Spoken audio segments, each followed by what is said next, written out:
আর কি জানেন? আর স্মরণ নাই একটু। আর স্মরণ বেশি স্মরণ করতে গেছেন, এই জন্য খায় ফেলেছেন।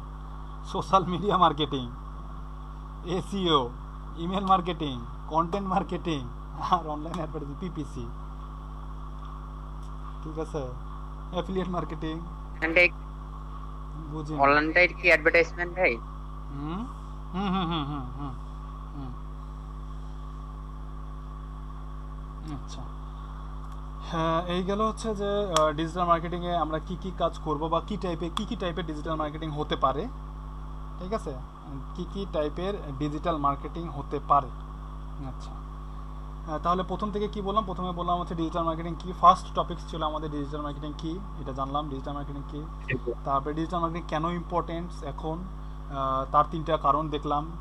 তারপরে হচ্ছে কীভাবে কী ওয়েতে ডিজিটাল মার্কেটিং করা যায়, ওয়েবসাইটে করা যায়, সোশ্যাল মিডিয়ার মাধ্যমে করা যায়, ভিডিও বলতে ইউটিউবই আমরা বুঝি, ভিডিও থ্রুতে মার্কেটিং করা যায় ডিজিটাল মার্কেটিং।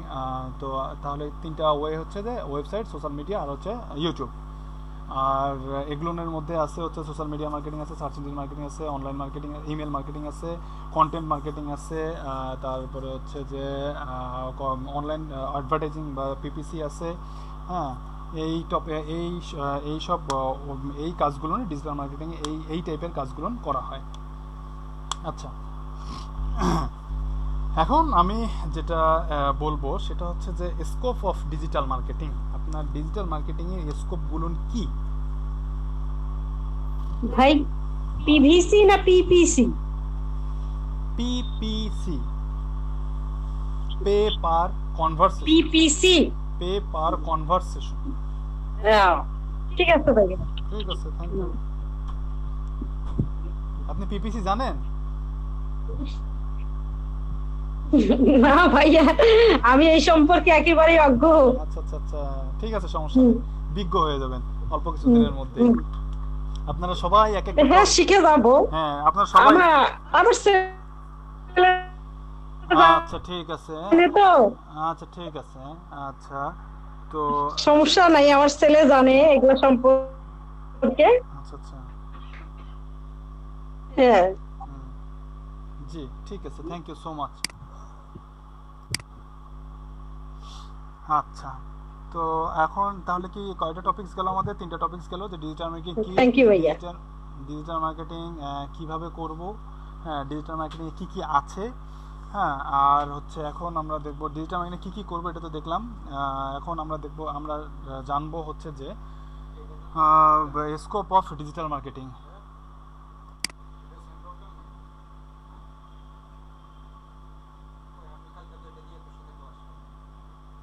তাহলে হয়তো আমার ডিভাইস প্রবলেম, জানি না, ডিভাইস প্রবলেম হলে ফোন দিয়ে কালকে কথা বললাম ওর সাথে, তাহলে হয় কেমন, তাহলে সব প্রবলেম পাইলো। ফোন দিয়ে কালকে হোয়াটসঅ্যাপে কথা বল। হ্যাঁ,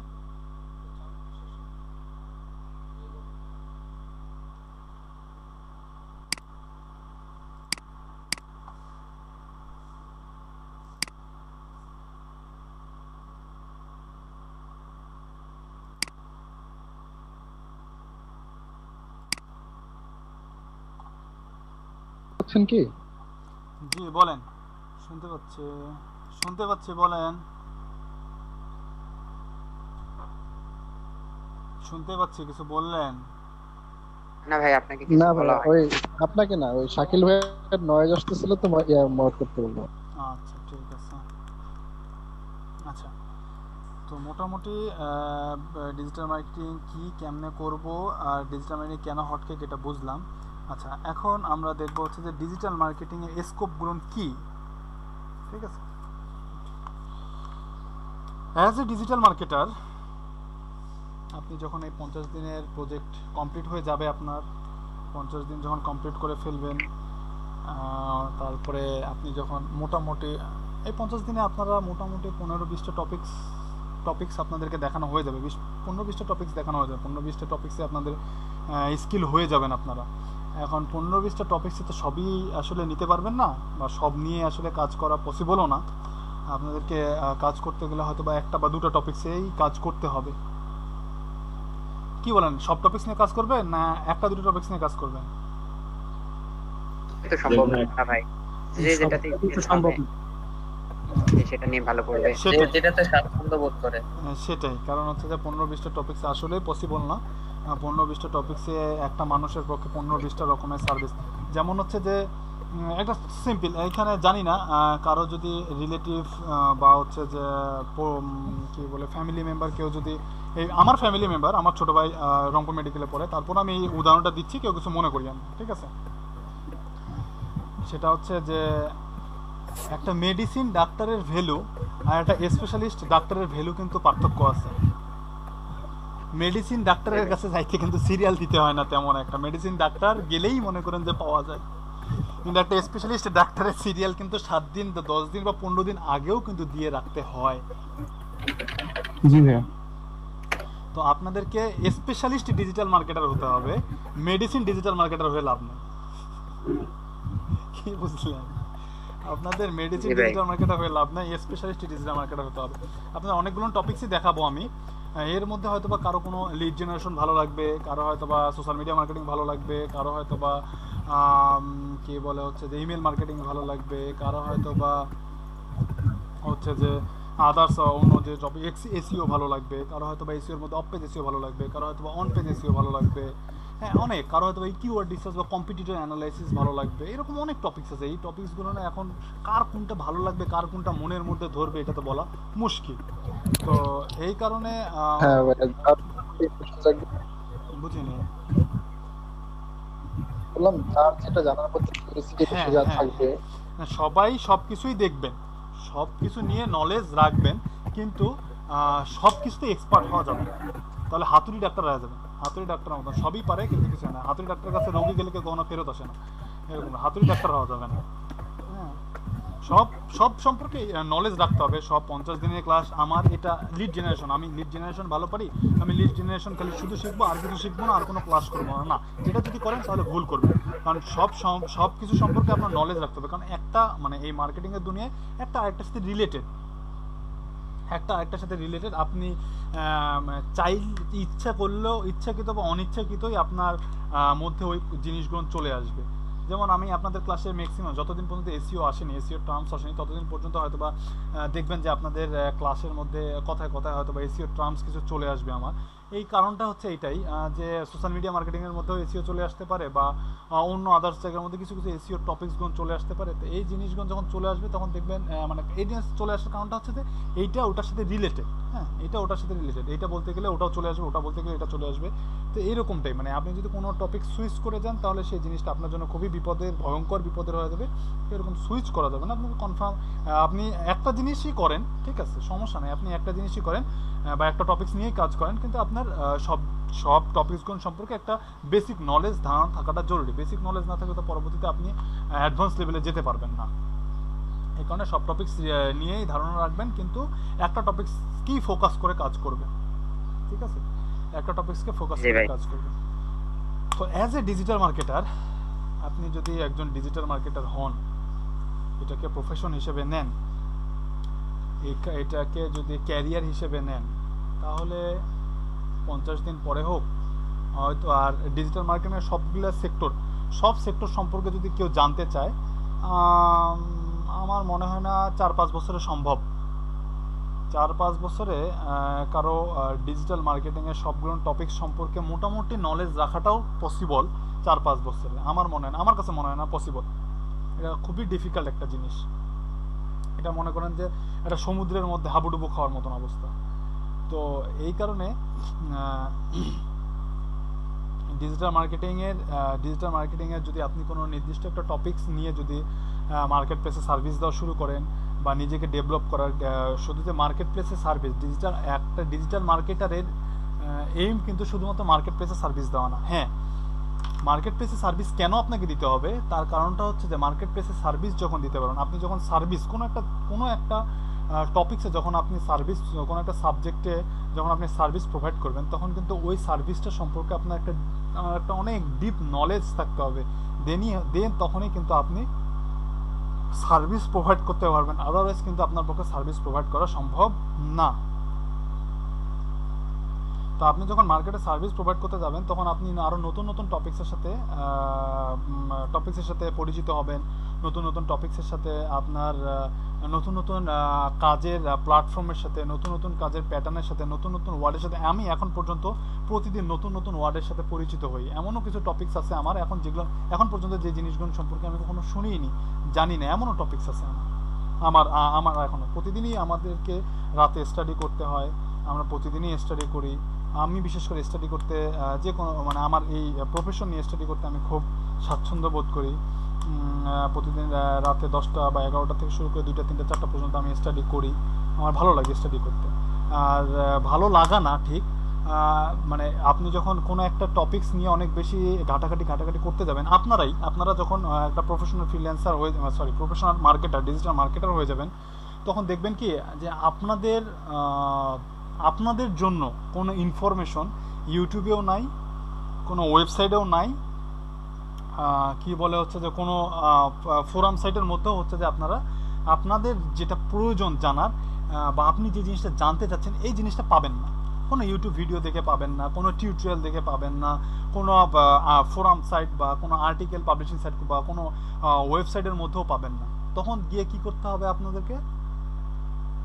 তখন আপনাকে অ্যানালাইজ করতে হবে, অ্যানালাইজ করে সেই অ্যানালাইজ রিপোর্টটা ইমপ্লিমেন্ট করতে হবে, ইমপ্লিমেন্ট রিপোর্টটা আবার ওটাকে অ্যানালাইজ করতে হবে, দেন হচ্ছে যে আপনাকে একটা জায়গায় পৌঁছাতে হবে যে না এই ওয়েতে বা এই মেথডে বা এই প্যাটার্নে বা এই থিওরিতে আগাইলে বা এই স্ট্র্যাটেজিতে আগাইলে এই রেজাল্টটা আসে, এই স্ট্র্যাটেজিতে আগাইলে আমার এই আউটপুটটা আমি পাবো, এই স্ট্র্যাটেজিতে আগাইলে আমি আমার গোলটা বা টার্গেটটা অ্যাচিভ করতে পারবো। আপনারা যদি এই প্রফেশনের সাথে থাকেন তাহলে একটা সময় গিয়ে দেখবেন যে আসলে আপনাদের জানার জন্য কোথাও আপনারা কোনো মানে আপনার কাঙ্ক্ষিত রেজাল্ট, এক্স্যাক্ট কাঙ্ক্ষিত রেজাল্টটা খুঁজে পাবেন। এখন আপনি সারাদিন গুগল করলে, ছোট একটা গুগল করলে বা ছোট্ট একটা ইউটিউব করলে আপনি আপনার কাঙ্ক্ষিত রেজাল্টের থেকে অনেক বেশি কিছু পেয়ে যাবেন, নিজেকে অনেক বেশি জ্ঞানী মনে হবে যে না আমি অনেক বেশি কিছু খুঁজে পেয়েছি। তো এই জিনিসগুলো যখন এই জ্ঞানগুলো যখন আহরণ করবেন, এই জ্ঞানগুলো যখন ইমপ্লিমেন্ট করবেন আস্তে আস্তে একটা সময় গিয়ে দেখা যাবে যে আসলে আপনার এই সব জায়গা থেকে নেওয়ার মতন কিছুই থাকবে না, কারণ এগুলো সবই জানেন আপনি। এটার ভিতরে এটা কী হবে, এটার উপরে এটা কী বলবে, এগুলো সবই জানেন, এগুলো প্রসেসিংগুলো নর্মাল কিছু মনে হবে। আপনার তখন অ্যাডভান্স লেভেলে যখন অ্যাডভান্স হয়ে যাবেন, অ্যাডভান্স লেভেলে উঠবেন, তখন আপনার নিজেকে ইমপ্লিমেন্ট করতে হবে, দেন ওটা অ্যানালাইজ করতে হবে, দেন একটা ফাইনাল একটা রেজাল্টে আপনি পৌঁছতে পারবেন। ঠিক আছে? তো যেটা বলতেছিলাম, আপনি যখন digital marketer as a digital marketer হিসেবে যখন আপনি একজন ডিজিটাল মার্কেটার, পরিপূর্ণ একজন ডিজিটাল মার্কেটার হবেন বা ডিজিটাল মার্কেটিং মোটামুটি যখন 50 দিন এখান থেকে শেষ করে আপনি যখন এটাকে ক্যারিয়ার হিসেবে নেবেন, তখন আপনি যদি চান তাহলে আপনি মার্কেট প্লেসে সার্ভিস প্রোভাইড করতে পারবেন। মানে অ্যাজ এ ফ্রিল্যান্সার হিসেবে আপনি মার্কেট প্লেসে সার্ভিস প্রোভাইড করতে পারবেন। এর জন্য আপনার আপওয়ার্ক আছে, ফাইবার আছে, ফ্রিল্যান্সার আছে, এসইও ক্লার্ক আছে, পিপল পাওয়ার আছে, এরকম অনেক প্ল্যাটফর্ম আছে যে প্ল্যাটফর্মগুলোর মধ্যে আপনি আপনার সার্ভিসটা প্রোভাইড করতে পারবেন। যদি আপনি লিড জেনারেশন করেন তাহলে লিড জেনারেশন সার্ভিস প্রোভাইড করবেন, যদি আপনি কম্পিটিটিভ অ্যানালাইজ করেন তাহলে কম্পিটিটিভ অ্যানালাইসিসের সার্ভিস প্রোভাইড করবেন, যদি আপনি সোশ্যাল মিডিয়া মার্কেটিং করেন, সোশ্যাল মিডিয়া ম্যানেজার হিসেবে কাজ করেন তাহলে সোশ্যাল মিডিয়া ম্যানেজার হিসেবে কাজ করবেন, যদি আপনি ফেসবুক নিয়ে কাজ করেন বা ফেসবুক বিজনেস পেজ সেটআপ বা ফেসবুক অ্যাড ম্যানেজার বা বিজনেস ম্যানেজার বা ফেসবুক অ্যাড ক্যাম্পেইন, এই জিনিসগুলো নিয়ে যদি কাজ করেন তাহলে হচ্ছে যে আপনি মার্কেট প্লেসে ওই সার্ভিসটা দেবেন।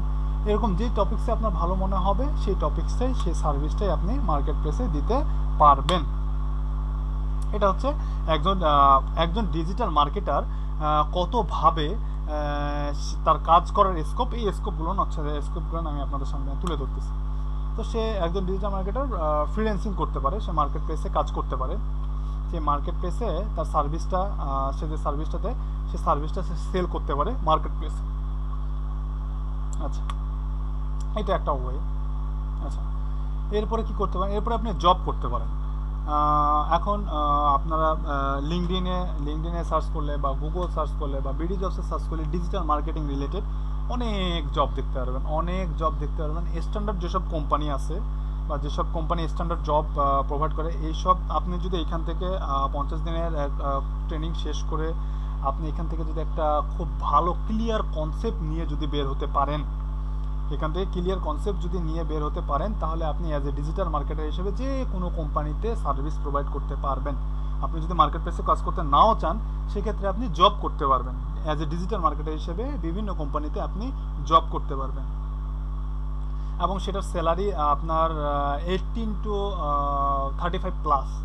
এটা আপনার এক্সপিরিয়েন্সের উপর ডিপেন্ড করবে, এটা আপনার কাজের স্কিলের উপর ডিপেন্ড করবে, এটা আপনার নলেজের উপর ডিপেন্ড করবে, ঠিক আছে। 18 টু 35 প্লাস, 18 প্লাস থেকে 35 প্লাস, কিছু কিছু জবে 35 প্লাসও দেয়, আবার কিছু কিছু কোম্পানি 18 প্লাস দেয়। এটা এক্সপিরিয়েন্সের উপর ডিপেন্ড করে। যদি 2-3 বছর এক্সপিরিয়েন্স হয়ে যায়, চোখ বন্ধ করে 25-30 প্লাস বা 35 প্লাস আপনি স্যালারি পাবেন। হ্যাঁ, যদি আপনি স্টার্টিংয়ে হন, স্টার্টিংয়ে হলে এরকম 18 প্লাস তো পাবেনই, এটা তো বলা বাহুল্য, 18 প্লাস পাবেন। তবে ভালো কোম্পানি হলে 20-25 এরকম দেয়, ঠিক আছে। তো এরকম লোকাল মার্কেটেও আপনি জব করতে পারবেন। এই কারণে আপনাদের কি বলে, কোর্স মডিউলের সেকেন্ড অপশনে লেখা আছে, দেখবেন 100% জব প্লেসমেন্ট, কথাটা লেখা আছে 100% জব প্লেসমেন্ট। মানে আপনি যখন ডিজিটাল মার্কেটার হিসেবে নিজেকে নিজে আত্মপ্রকাশ করবেন, বা অ্যাজ এ ডিজিটাল মার্কেটার হিসেবে আপনি যখন রোল প্লে করবেন, তখন আপনি মার্কেট প্লেসে কাজ করতে পারতেছেন। মার্কেট প্লেস তো আপনার জন্য উন্মুক্ত, এখানে আপনি যে সার্ভিসটা আপনার পছন্দ সেই সার্ভিসটাই প্রোভাইড করতে পারতেছেন। কিন্তু মার্কেট প্লেস ভালো না লাগে আপনার, মার্কেট প্লেসে কাজ করতে যদি আমার একঘেয়েমি লাগে, তাহলে আপনি জব করতে পারেন, লোকাল মার্কেটে জব করতে পারেন। আচ্ছা, যদি লোকাল মার্কেটে জব করতে আপনার মধ্যে কোনো কনফিউশন, দ্বিধা, দ্বন্দ্ব, অনীহা কাজ করে, সেক্ষেত্রে আপনি ইন্টারন্যাশনাল মার্কেটে জব করতে পারেন। লিঙ্কডইনে ডিজিটাল মার্কেটার বা ডিজিটাল মার্কেটিং জব লিখে সার্চ করেন, সারা ওয়ার্ল্ড ওয়াইড কী রকম কত জব আছে এটা দেখতে পারবেন। ওয়ার্ল্ড ওয়াইড কত রকমের জব আছে, শুধু ডিজিটাল মার্কেটিং জব লিখে লিঙ্কডইনের মধ্যে সার্চ করিয়েন। তারপরে আরও ইন্টারন্যাশনাল, যেমন গ্লাসডোর আছে, আরও ইন্টারন্যাশনাল যেসব জব মার্কেট প্লেস আছে, এইসব জব মার্কেট প্লেসে ডিজিটাল মার্কেটিং বা ডিজিটাল মার্কেটার লিখে সার্চ করেন, দেখেন অজস্র জব আছে। এবং এইসব জবে এইসব কোম্পানি ইন্টারন্যাশনালি এমপ্লয়ি হায়ার করে, যে আপনাকে ওই কোম্পানিতে গিয়ে ওই কান্ট্রিতে গিয়ে জব করতে হবে না, এমনটা না। আপনি আপনার জায়গায় থেকে আপনার বাসায় বসে পৃথিবীর যে কোনো কান্ট্রির যে কোনো কোম্পানিতে আপনি আপনার বাসায় বসে এখান থেকে জব করতে পারবেন। একজন ডিজিটাল মার্কেটার হিসেবে আপনি ওই কোম্পানিতে একদম পার্মানেন্ট এমপ্লয়ি হিসেবে আপনি জব করতে পারবেন, আপনি আপনার বাসায় বসে। এটা গেল লোকাল এবং ইন্টারন্যাশনাল দুই মার্কেটে ডিজিটাল মার্কেটিংয়ের ভ্যালু বললাম। আচ্ছা, এখন এই তারপরে আপনি করতে পারেন ফ্রিল্যান্সিং তো বললাম, তারপরে জব তো বললাম। তারপরে আপনি যদি আপনার ফ্রিল্যান্সিং জব কোনোটাই যদি ভালো না লাগে, সাপোজ আপনার দুইটার একটাও ভালো লাগলো না, সেই ক্ষেত্রে আপনি কি করতে পারেন? আমার জব ভালো লাগে না, মার্কেট প্লেস ভালো লাগে না, মার্কেট প্লেস একঘেয়েমি কাজ করতে হয়, মার্কেট প্লেসে বা সবসময় রেগুলার কাজ পাওয়া যায় না, মার্কেট প্লেসে এ সমস্যা ও সমস্যা, অনেক সমস্যা, সেক্ষেত্রে আপনি কি করতে পারেন? সেক্ষেত্রে আপনি অ্যাফিলিয়েট করতে পারেন। মিজানুর রহমান, অ্যাফিলিয়েট মার্কেটিং কি?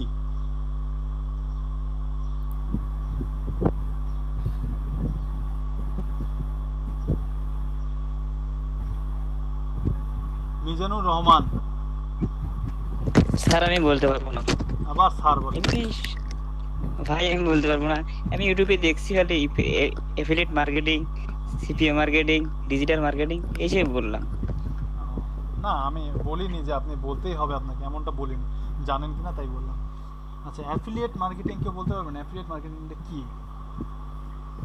ভাই আসলে আরেকজনের মার্কেটিংটা আমি নিজে করে দেব, এবং এই মার্কেটিং এর মাধ্যমে যে প্রাইসিং প্রোডিউসার যে প্রাইসিং সেট করে রাখবে, ওই প্রাইসিং এর কিছু কমিশন আমি পাবো, অনেকটা এরকম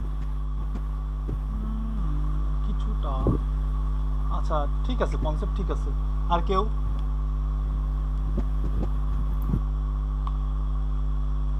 এনিবডি?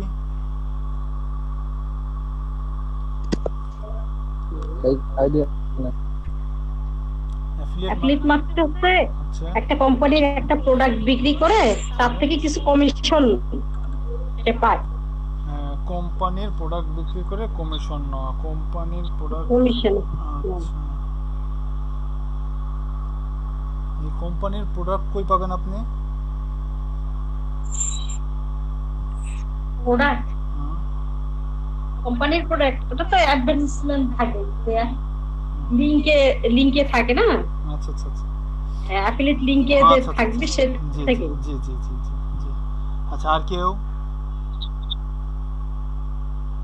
যে অনলাইন ভিত্তিক যেই মার্কেট প্লেস গুলো আছে তাদের প্রোডাক্ট গুলো আমরা কমিশন ভিত্তিক অ্যাফিলিয়েট মার্কেটিং সেটে কমিশন ভিত্তিক যে বিক্রি হবে আমার দ্বারাই ওটা থেকে যে মানে কমিশন দিবে আমাকে একটা হ্যাঁ পার্সেন্টেজ। এক্স্যাক্টলি এটাই কমিশনের ভিত্তিতে কারো প্রোডাক্ট বা সার্ভিস সেল করে দেওয়াটাকেই অ্যাফিলিয়েট মার্কেটিং বলে।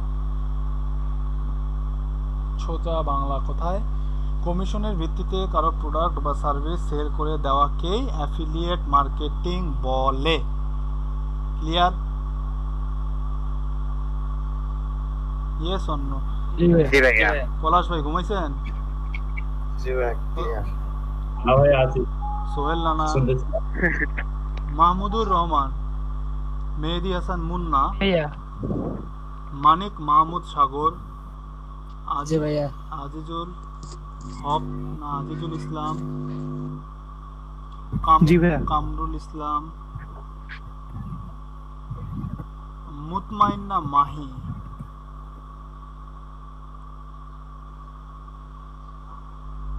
আরিফুল ইসলাম সিদ্দিক। জি ভাইয়া। এই দুনিয়ায় আছেন আপনারা? আচ্ছা ঠিক জি ভাইয়া আছে। আচ্ছা তাহলে অ্যাফিলিয়েট মার্কেটিংটা কি? মুতমাইন্না মাহি আর আরিফুল ইসলাম সিদ্দিক।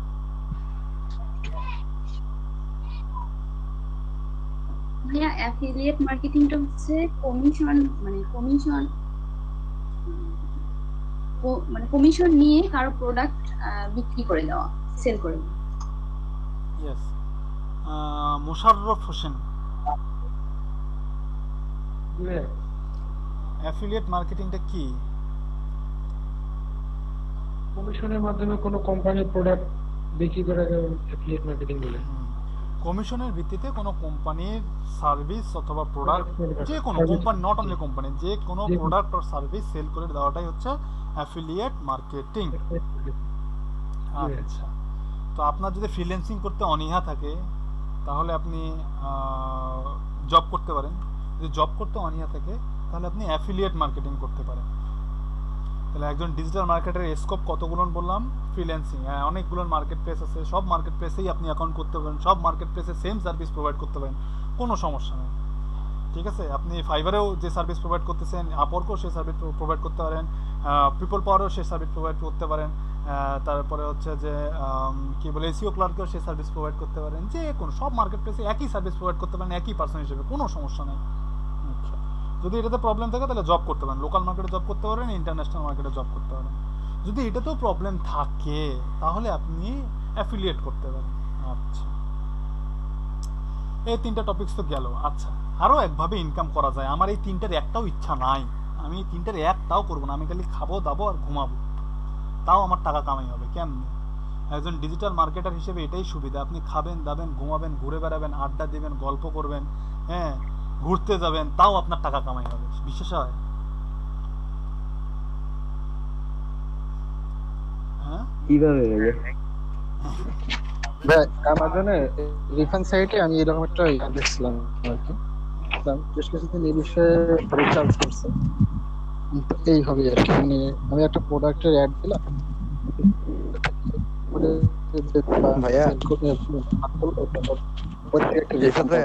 জি কে যে কথা বলছেন, মারুফ বিল্লাহ ভাই না রাসেল ভাই? বুঝতেছি না।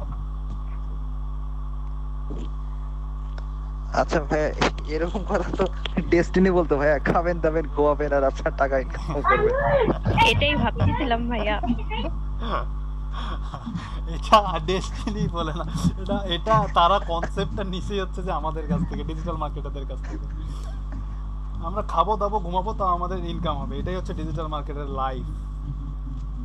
আপনি যখন অ্যাডভান্স লেভেলে চলে যাবেন তখন দেখবেন যে আপনি খাবেন দাবেন ঘুমাবেন, ঘুরে বেড়াবেন, আড্ডা দিবেন, তাও আপনার ইনকাম হচ্ছে, আপনার অ্যাকাউন্টে টাকা ঢুকতেই থাকবে।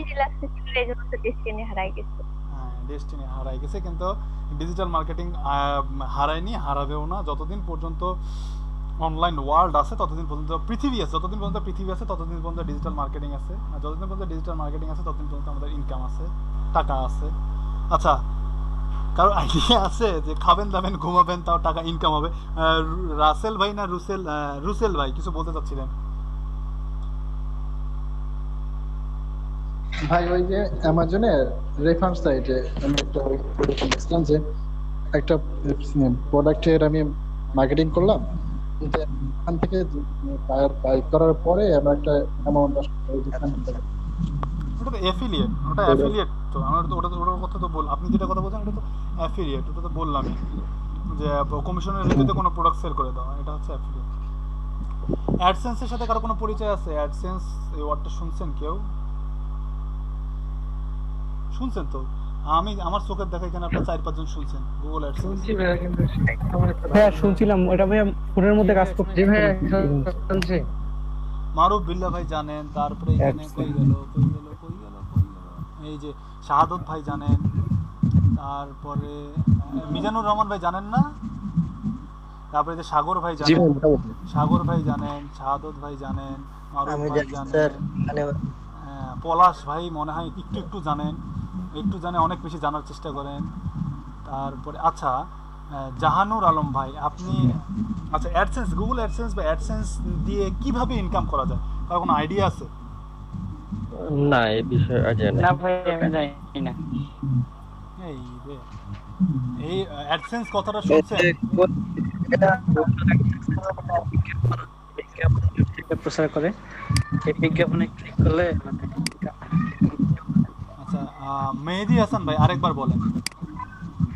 গুগল অ্যাডসেন্স এ বিজ্ঞাপন বিভিন্ন ওয়েবসাইট, হ্যাঁ তারপর সোশ্যাল মিডিয়ায়, ইউটিউবে এগুলো বিজ্ঞাপন করে, সেই বিজ্ঞাপনে যদি ক্লিক করে বা অ্যাড দেখার ভিত্তিতে কিছু ইনকাম হয়, এই বিষয়ে মানে টুকটাক আপনি জানি। অ্যাডসেন্স থেকে কিভাবে ইনকাম করবেন? অ্যাডসেন্স ভাই এখানে আছে যে বিভিন্ন যে বিজ্ঞাপনের লিংকটা ওখানে শেয়ার করতে হয় কোথায় লিংক শেয়ার করবেন? আমাদের এই যে ওয়েবসাইট অথবা ইউটিউব চ্যানেলে। ওয়েবসাইটে ইউটিউব চ্যানেলে বিজ্ঞাপনের লিংক শেয়ার করবেন? আচ্ছা করলেন। বেশি কিছু জানি না, তবে এই মানে অল্প কিছু একটু জানি। আচ্ছা অল্প এতটুকু। আচ্ছা অ্যাডসেন্স থেকে কিভাবে ইনকাম করা পসিবল কেউ জানলে একটু, শাহাদত ভাই, শাহাদত হোসেন সোহাগ। হ্যাঁ শাহাদাত হোসেন সোহাগ প্রাইভেট পড়াচ্ছেন নাকি? আল্লাহ জানে। আচ্ছা সাগর শর্মা রকি, জি ভাইয়া। অ্যাডসেন্স থেকে কিভাবে ইনকাম করা পসিবল? অ্যাডসেন্স থেকে ইউটিউবের ব্যাপারটা জানি। ইউটিউবে যখন কোনো ভিডিও বা আপলোড দেওয়া হয় তখন সেখানে অ্যাড দেখানোর ভিত্তিতে একটা রেভিনিউ ইউটিউব মানে ইয়াকে দিয়ে থাকে, ইউটিউবের চ্যানেল হোল্ডারকে দিয়ে থাকে আর কি। এটার মাধ্যমে হচ্ছে মানে ইনকাম করা পসিবল আর কি। ইউটিউবকে কে টাকা দেয়? হ্যাঁ ইউটিউবকে কে টাকা দেয়? ইউটিউব যে আমাকে টাকা দিচ্ছে, ইউটিউব টাকা পাইলো কোথায়? ইউটিউব হচ্ছে এখন যেমন ফুডপান্ডা বা আদার্স কোম্পানি যখন এখানে কন্ট্যাক্ট করতেছে, তাহলে নিশ্চয়ই ওরা ওই ক্লায়েন্ট থেকে টাকাটা নিচ্ছে, তার একটা কমিশন ইউটিউব পাচ্ছে, একটা কমিশন যার চ্যানেলে অ্যাডটা দেখানো হচ্ছে সেই ওরা পাচ্ছে। এই তো। আচ্ছা তাহলে যে অ্যাড দিচ্ছে তাকে কি বলছে, আর যে যার ভিডিওতে অ্যাড পাবলিশ হচ্ছে তাকে কি বলতেছে? সরি ভাই বুঝতে পারিনি। বললাম যে অ্যাড দিচ্ছে তাকে তাকে কি বলা হচ্ছে? যে অ্যাড দিচ্ছে তাকে কি বলা হচ্ছে, আর যার ভিডিওতে অ্যাড পাবলিশ হচ্ছে তাকে কি বলা হচ্ছে? দুটো অপশন, অ্যাডভার্টাইজার, পাবলিশার। কাকে অ্যাডভার্টাইজার বলা হচ্ছে, কাকে পাবলিশার বলা হচ্ছে? যে অ্যাডভার্টাইজটা দিচ্ছে সে অ্যাডভার্টাইজার, আর যেহেতু আমি আমার এখানে দেখানো হচ্ছে, তাহলে ইউটিউব মেবি এখানে পাবলিশার হিসেবে কাজ করতেছে। আইডিয়া নাই ভাইয়া। আচ্ছা ঠিক আছে, থ্যাংক ইউ সো মাচ। আপনার যে পাবলিশ করে সে পাবলিশার। হ্যাঁ শাহাদত ভাই কোত্থেকে ঘুম ভাঙলো না প্রাইভেট পড়াচ্ছেন? হ্যাঁ আজান দিচ্ছিল তো, আচ্ছা আচ্ছা তাই মিউট করে আচ্ছা করছিলাম, তাই টের পাইনি। ঠিক আছে, ইয়ারফোনটা খুলে রাখছিলাম। আচ্ছা ঠিক আছে। কি বলে হচ্ছে অ্যাডসেন্স থেকে কিভাবে ইনকাম করা পসিবল? আপনার তো হিউজ নলেজ, একটু শেয়ার করেন। অ্যাডসেন্স থেকে ভাই আমি তেমন কিছু করিনি, বাট আমার ফ্রেন্ড সার্কেলটা করছে, আমি শেয়ারে ছিলাম। এতটুকু করেননি কিন্তু শেয়ারে ছিলেন? শেয়ারে ছিলাম বলতে হচ্ছে আমাদের নিজস্ব কিছু চ্যানেল আছে, তো এই চ্যানেলগুলোতে তো যেখান থেকে মানিটা আর্ন হইতো, ওই জন্য আমরা সবাই কিছুটা হলে কাজ পাইতাম, মানে ভাগে পাইতাম। তাহলে তো একটু আইডিয়া আছে, একটু শেয়ার করেন অ্যাডসেন্স থেকে কিভাবে ইনকাম করা পসিবল। আমরা কিছু ওয়েবসাইট থেকে ইয়া করছি।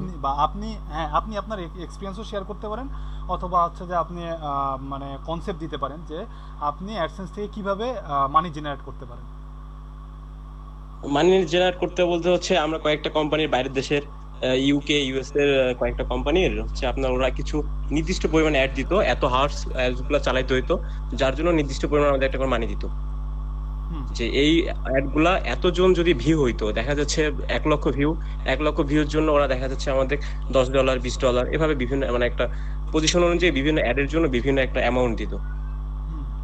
আমরা অ্যাডগুলা হচ্ছে আপনার অনেক সময় সোশ্যাল মিডিয়াতে, টুইটারে, অনেক সময় দেখা যাচ্ছে অ্যাড ভিত্তিক যে অ্যাড যেখানে প্রযোজ্য হয়, অথবা যাদের জন্য অ্যাডগুলা এজ হিসাবে, অথবা আপনার হচ্ছে মানে সিমিলারিটি হিসাবে ফিমেলদের জন্য সবকিছু আলাদা গ্রুপ ওয়াইজ করে নিতে হইতো, করে নিয়ে তারপর সেই ক্ষেত্রে আমাদের সেই সোশ্যাল মিডিয়াগুলোতে আমাদের আপনারা পাবলিশ করতে হইতো। যদি এটা তো পিপিসির কাজ, পে পার ক্লিক, আপনার অ্যাডের মধ্যে যতটা ক্লিক করবে তত ডলার আপনি পাবেন, রাইট? জি, এরকমটাই কি? মানে আপনার অ্যাড যতজনে ক্লিক করবে তার উপরে বেস করে আপনাকে একটা নির্দিষ্ট পরিমাণ অ্যামাউন্ট দেওয়া হবে। জি, যে সে ধরেন আমি একটা ওয়েবসাইট আছে, আমি ওয়েবসাইটটাতে অ্যাড ছেড়ে দিছি, এই অ্যাডটা ওনার কোম্পানির, তো হচ্ছে এই অ্যাডটা যতজন দেখলো অথবা ক্লিক করলো, মানে এটা ভিউ এর উপরেই আমাদের আর্ন হতো। ঠিক আছে, আপনার কনসেপ্টটা আপনি আপনার এক্সপেরিয়েন্সটা শেয়ার করলেন। আচ্ছা, এখন তাহলে গুগলের ক্ষেত্রে বা গুগল অ্যাডসেন্সের ক্ষেত্রে কি হয় এটা যদি একটু বলতেন। গুগল অ্যাডসেন্স আমি এখন একটু আইডিয়া আছে কি? আইডিয়া আছে? আইডিয়া না থাকলে সমস্যা নেই, মানে আমি ক্লিয়ার না বিষয়টা আর কি, আমি একটু ক্লিয়ার হলে পরে একটু শেয়ার করতাম। আচ্ছা, ওকে ওকে ওকে ওকে ওকে। আর কেউ? মারুফ বিল্লাহ ভাই। জি ভাই বলবেন? আপনি বললে ভাইয়া, গুগল অ্যাডসেন্স হলো বিশ্বের সবচেয়ে একটা জনপ্রিয় অ্যাডভার্টাইজিং মাধ্যম, যার মাধ্যমে ওয়েবসাইটে বিজ্ঞাপনগুলো দিয়ে টাকা ইনকাম করা যায় আর কি। বিজ্ঞাপন দিয়ে টাকা ইনকাম করা যায়? যে ওয়েবসাইটে বা গুগলে বিজ্ঞাপন দিয়ে টাকা ইনকাম করা যায়, এটি গুগলের একটা প্রতিষ্ঠান আর কি। না, সেটা সবই বিজ্ঞাপন না, মানে সবই গুগলের ঠিক একটা আছে। বিজ্ঞাপন যাতে প্রতিষ্ঠান। জি, আপনি বিজ্ঞাপন, অ্যাডসেন্স বিজ্ঞাপন দেয় না অ্যাডসেন্স বিজ্ঞাপন নেয়, কোনটা? ভাই অ্যাডসেন্স হলো একটা ব্লগ ভাইয়া, ব্লগ একটা ওয়েবসাইট যারা বিজ্ঞাপন নেয়। আচ্ছা, এটা কোথায় পাবলিশ হয়? জি ভাইয়া, এটা পাবলিশ হয় কোথায়? অ্যাডটা কোথায় পাবলিশ হয়? গুগলে সার্চ ইঞ্জিনে। অনলি সার্চ ইঞ্জিন, আর কোথাও? আমি তেমন কিছু জানি ভাই, অ্যাডসেন্স সম্পর্কে হালকা একটু এতটুকুই আইডিয়া আর কি। আচ্ছা আচ্ছা, ঠিক আছে। আচ্ছা, তাহলে বলি যে শুয়ে বসে ঘুমায় খায় হাতে চলে যেভাবে টাকা ইনকাম করা যায় সেটা হচ্ছে গুগল অ্যাডসেন্সের মাধ্যমে। আচ্ছা, ঠিক আছে, গুগল অ্যাডসেন্স। গুগল অ্যাডসেন্সের মাধ্যমে আপনি শুয়ে বসে হাঁটে খেলে ঘুমায় যে কোনো পরিস্থিতিতে ইনকাম করতে পারবেন। সেটা কিভাবে? সেটা তিনটা ওয়ে, না সরি তিনটা ওয়ে না, এটার তিনটা পার্সন থাকে। তিনটা পার্সন থাকে। একজন হচ্ছে যে অ্যাডভার্টাইজার, একজন হচ্ছে ব্রোকার, আর একজন হচ্ছে পাবলিশার। Advertiser, broker, publisher. যেমন ব্রোকার, পাবলিশার, এটা হচ্ছে তিনটা পার্সন থাকে, যে তিনটা পার্সনের মধ্যে এই অ্যাডসেন্সের টাকাটা আসে এবং অ্যাডসেন্সের টাকাটা ভাগ হয়ে যায়। আচ্ছা, টাকা কে দেয়, কাকে দেয়, কেন দেয়, কিভাবে দেয়, এটা এখন বলি আপনাকে। সাপোজ আপনার একটা ওই যে আপনার হাজি দানেশ দিয়ে উদাহরণ দেই, যে নাজমুল ভাইয়ের যে গাছের ডক্টর নামে একটা ইউটিউব চ্যানেল আছে, সে গাছের চ্যানেলে ভিডিওগুলো পাবলিশ করে। আচ্ছা, তার ইউটিউব চ্যানেলের মধ্যে সে কন্টিনিউয়াসলি ভিডিও আপলোড করে, সে হচ্ছে পাবলিশার। হ্যাঁ, সে হচ্ছে পাবলিশার। তার আগে বলে নেই, তার আগে না, এটা ইন্টারাপ্ট করা যাবে না, এটা শেষ করে তারপরে ইন্টারাপ্ট করব। তো সে তো ভিডিও তৈরি করতেছে, পাবলিশ তো ইউটিউবে করতেছে, তো সে পাবলিশার হচ্ছে না? তার চ্যানেলে তো সে পাবলিশ করতেছে ভিডিওটা। ও আচ্ছা আচ্ছা, তার চ্যানেলে সে ভিডিওটা পাবলিশ করতেছে, তার মানে সে হচ্ছে পাবলিশার। আর মাঝখানে সেই ভিডিওটার মধ্যে সেটা যদি অ্যাডসেন্স অ্যাপ্রুভ বা মনিটাইজেশন পেয়ে থাকে সেই ইউটিউব চ্যানেলটা, তাহলে কি হবে, ওই ইউটিউব চ্যানেলে কিছু সময় পর পর দেখা যাচ্ছে যে 5 মিনিটের ভিডিও, 2টা বা 3টা ভিডিও আসতেছে ফুল স্ক্রিন ভিডিও, অথবা ওই যে ওটা কি বলে হচ্ছে, আমি মনে নাই এই মুহূর্তে, ওই যে টাইম যে ট্র্যাকটা ওঠে, ওই টাইম ট্র্যাকটাকে কি বলে? টাইম ট্র্যাকারই বলে না আর কিছু বলে? কোনটা ভাইয়া? ওই যে ইউটিউবে আমরা যে ভিডিও দেখি নিচে যে আমাদের টাইম ট্র্যাকটা যে ওঠে, ওটাকে কি টাইম ট্র্যাকারই বলে না আর কি বলে? আমার এই মুহূর্তে মনে পড়তেছে না। যাই হোক, হোয়াট এভার। তো ওইটার একটু উপরে একটা ছোট্ট একটা ব্যানার অ্যাড দেয়। জি জি জি, ওটার একটু উপরে ছোট্ট একটা ব্যানার অ্যাড দেয়। তো ইউটিউব সরি তো ভিডিওর মধ্যে দুই রকমের অ্যাড দেওয়া হয়, একটা হচ্ছে ভিডিও অ্যাড, একটা হচ্ছে ওই ছোট্ট একটা অ্যাড, ওটা হচ্ছে ব্যানার অ্যাড বলে। এই দুই টাইপের অ্যাড দেওয়া হয় ইউটিউবের মধ্যে, video ad and banner ad. তো এই ভিডিও অ্যাড কে দিচ্ছে? ভিডিও অ্যাড দিচ্ছে 7up or Evaly. 7up, Coca Cola, Pepsi, Evaly বা দারাজ বা আদার্স কোম্পানি যারা আছে, তারা কি করতেছে, ওই যে নাজমুল ভাইয়ের যে গাছের ডক্টর যে চ্যানেলটা আছে, সেই চ্যানেলের মধ্যে, সেই চ্যানেলের ভিডিওর মধ্যে আমি ভিডিওটা দেখছি, দেখতে হুট করে মাঝখানে একটা ভিডিও চলে আসলো, একটা ভিডিও চলে আসলো বা একটা অ্যাড চলে আসলো। এইটা, এই যে অ্যাডটা আসলো, যার অ্যাড, যে কোম্পানির অ্যাড, মানে 7up-এর যদি অ্যাড হয়ে থাকে, যদি দারাজের অ্যাড হয়ে থাকে, যদি ইভেলির অ্যাড হয়ে থাকে, ইভেলি, দারাজ, 7up বা আদার্স যেসব কোম্পানি যে অ্যাডটা দিচ্ছে, সে হচ্ছে অ্যাডভার্টাইজার। আর মাঝখানে ব্রোকার হচ্ছে গুগল। ও, গুগল হলো ব্রোকার। গুগল হচ্ছে ব্রোকার। গুগল মাঝখানে অ্যাডভার্টাইজারের কাছ থেকে ফুল পেমেন্টটা নিচ্ছে, নিয়ে নিজে 40% রাখতেছে আর পাবলিশারকে 60% দিচ্ছে। আচ্ছা আচ্ছা, জি ভাই, ক্লিয়ার ভাই, কনসেপ্ট ক্লিয়ার। আচ্ছা, তো গুগল অ্যাডসেন্সের থ্রুতে গুগল তিন রকম অ্যাড দেয়। এক হচ্ছে আপনার ভিডিও অ্যাড দেয়, তারপরে টেক্সট বেস অ্যাড দেয়। আপনারা যখন সার্চ ইঞ্জিনে বাইরের কান্ট্রি থেকে বা ভিপিএন লাগায় যখন আপনারা সার্চ করবেন গুগলের মধ্যে, দেখবেন যে হচ্ছে যে কোনো কিছু সার্চ করলে, রিফাত ভাই একটু নয়েজ আসতেছে মারুফ ভাইয়ের কাছ থেকে, মেবি সবাই একটু সমস্যা হচ্ছে, মারুফ নয়েজ আসতেছে মনে হয়। আচ্ছা ঠিক আছে, মারুফ ভাইয়ের নয়েজ অফ হয়ে গেছে। আচ্ছা, গুগল অ্যাডসেন্স বা গুগল অ্যাড দেয় থ্রি টাইপস অ্যাড দেয় গুগল।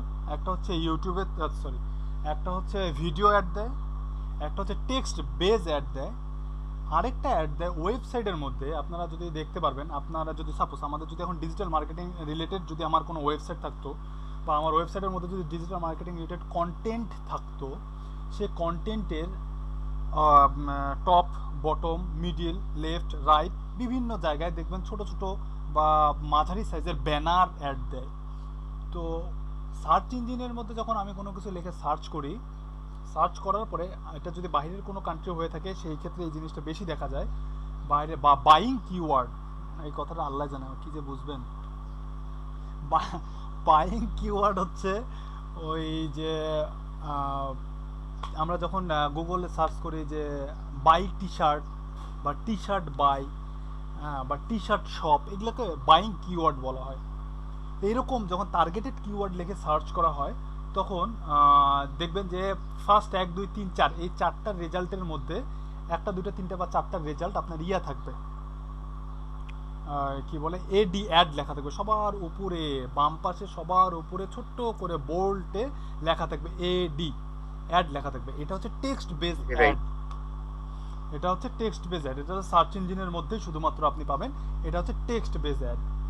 আর আপনার যদি কোনো ওয়েবসাইট থাকে, সেই ওয়েবসাইটের মধ্যে যদি আপনি ডিজিটাল মার্কেটিং রিলেটেড কোনো কন্টেন্ট থাকে, তখন আমি যদি আপনার ওয়েবসাইটে ডিজিটাল মার্কেটিং রিলেটেড বা আজকে ডিজিটাল মার্কেটিং কি বা হোয়াই আমার ডিজিটাল মার্কেটিং স্কোপ লিখে যদি সার্চ করে যদি আপনার রেজাল্টটা আমি ফার্স্ট পেজে পাই, আপনার রেজাল্টে বা আপনার ওয়েবসাইটের মধ্যে যদি আমি ঢুকি, আর ওই ওয়েবসাইটটা যদি গুগল অ্যাডসেন্স অ্যাপ্রুভড হয়ে থাকে, ওই ওয়েবসাইট মানে গুগল অ্যাডসেন্স এমনি অ্যাপ্রুভ করে না, গুগল অ্যাডসেন্সের কিছু ইউটিউবের ক্ষেত্রে হোক, ওয়েবসাইটের ক্ষেত্রে হোক, কিছু ক্রাইটেরিয়া আছে বা রিকোয়ারমেন্ট আছে, এই রিকোয়ারমেন্টগুলো ফিল আপ করতে হয়। দেন গুগল ওটাকে রিচেক করে দেন হচ্ছে যে সে ওটাকে অ্যাপ্রুভাল দিয়ে দেয় বা মনিটাইজেশন দিয়ে দেয় বা গুগল অ্যাডসেন্স অ্যাপ্রুভ দিয়ে দেয়। যখন এই অ্যাপ্রুভালটা পেয়ে যায়, তখনই কেবল একমাত্র বিভিন্ন অ্যাড গুগলের মধ্যে শো করে, ওয়েবসাইটের মধ্যে বা ইউটিউব চ্যানেলের মধ্যে শো করে। আদারওয়াইজ আপনি যদি হাজার আপনার ভিজিটর আসুক না কেন, কোনো লাভ নাই, আপনি যদি গুগলের রিকোয়ারমেন্টগুলো ফিল আপ না করতে পারেন, তাহলে যতই কোটি কোটি ভিজিটর আসুক আপনার ওয়েবসাইটে আর ইউটিউবে ভিউ হোক, কোনো লাভ নেই। আপনার ভিডিও হবে কিন্তু আপনার ওখান থেকে অ্যাডসেন্স থেকে কোনো ইনকাম হবে না, আপনার ভিডিওর মধ্যে কোনো অ্যাড রান হবে না। যদি অ্যাড রান না হয় তাহলে ওখান থেকে কোনো ইনকামও হবে না আপনার।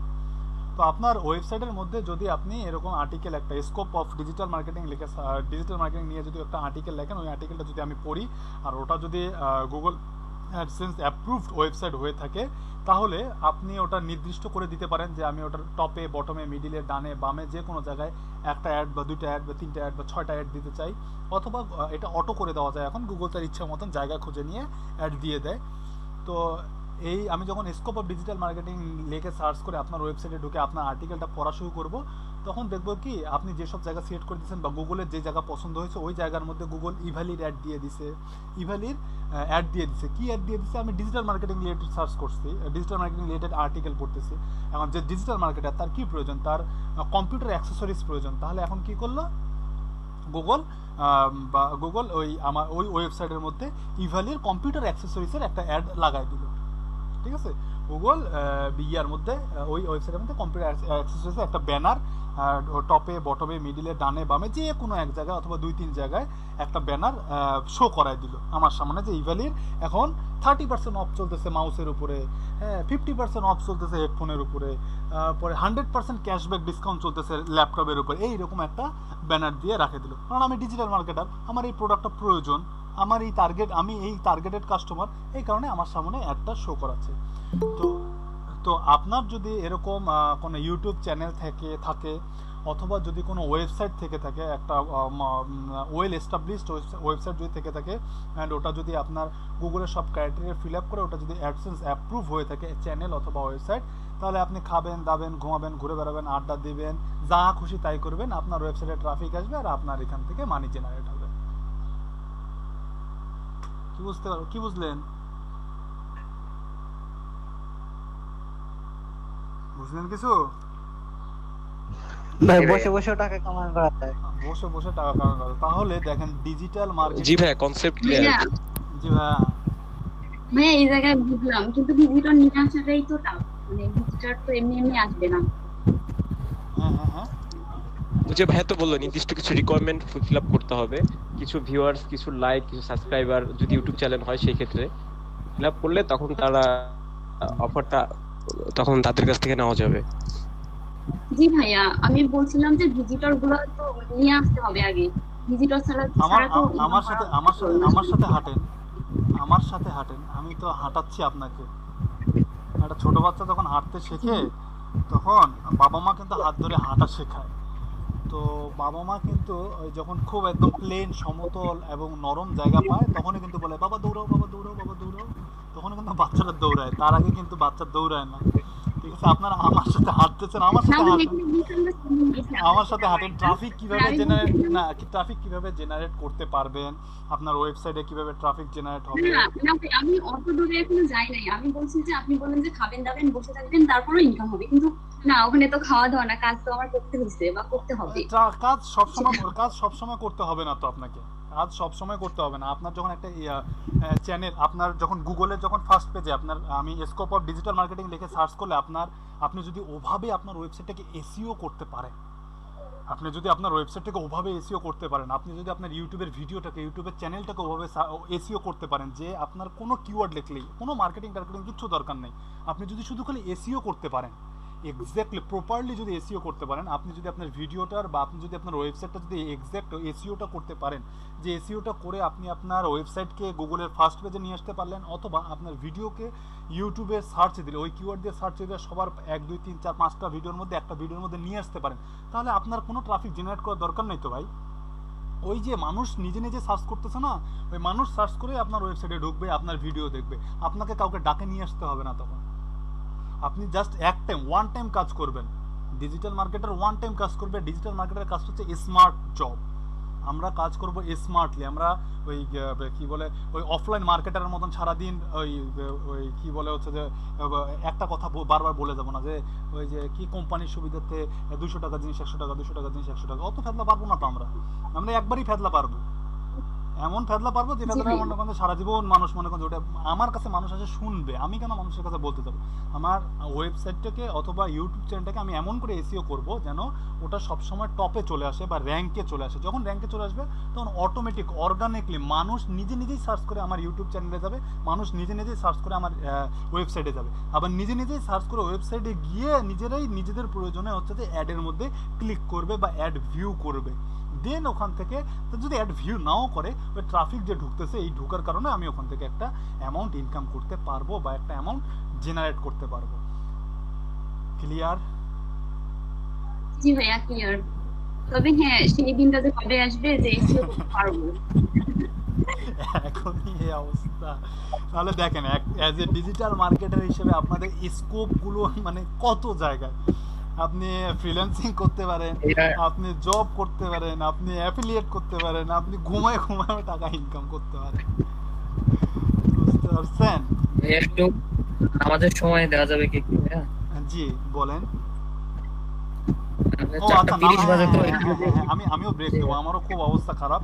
আমি সকালে মিনিমাম 3 ঘন্টা কথা বলছি, এখন অলরেডি 2-2.5 ঘন্টা কথা হয়ে গেছে। আমারও অবস্থা খুব খারাপ, আমারও একটা ব্রেকের প্রয়োজন। আমি একটা ব্রেক নিব। আচ্ছা ঠিক আছে, তাহলে একটা 10 মিনিটের ব্রেক।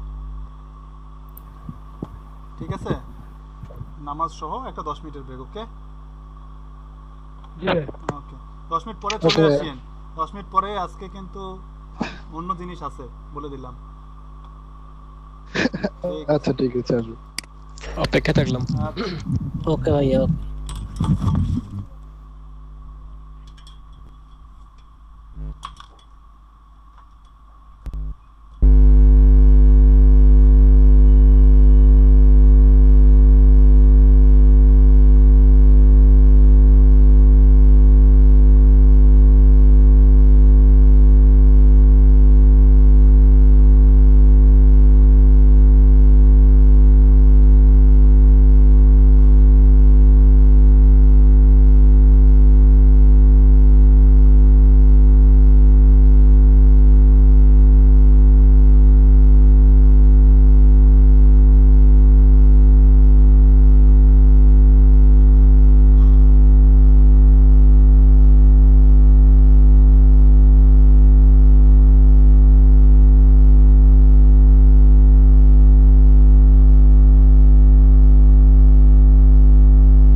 পাচ্ছি। না আমি মনে ভাবছিলাম যে আমি ডিসকানেক্ট হয়ে গেলাম নাকি, তাই চেক করে নিলাম। ও আচ্ছা, কেউ কি গ্রুপ ওপেন করছেন? জি ভাই, গ্রুপ করা হয়েছে তো।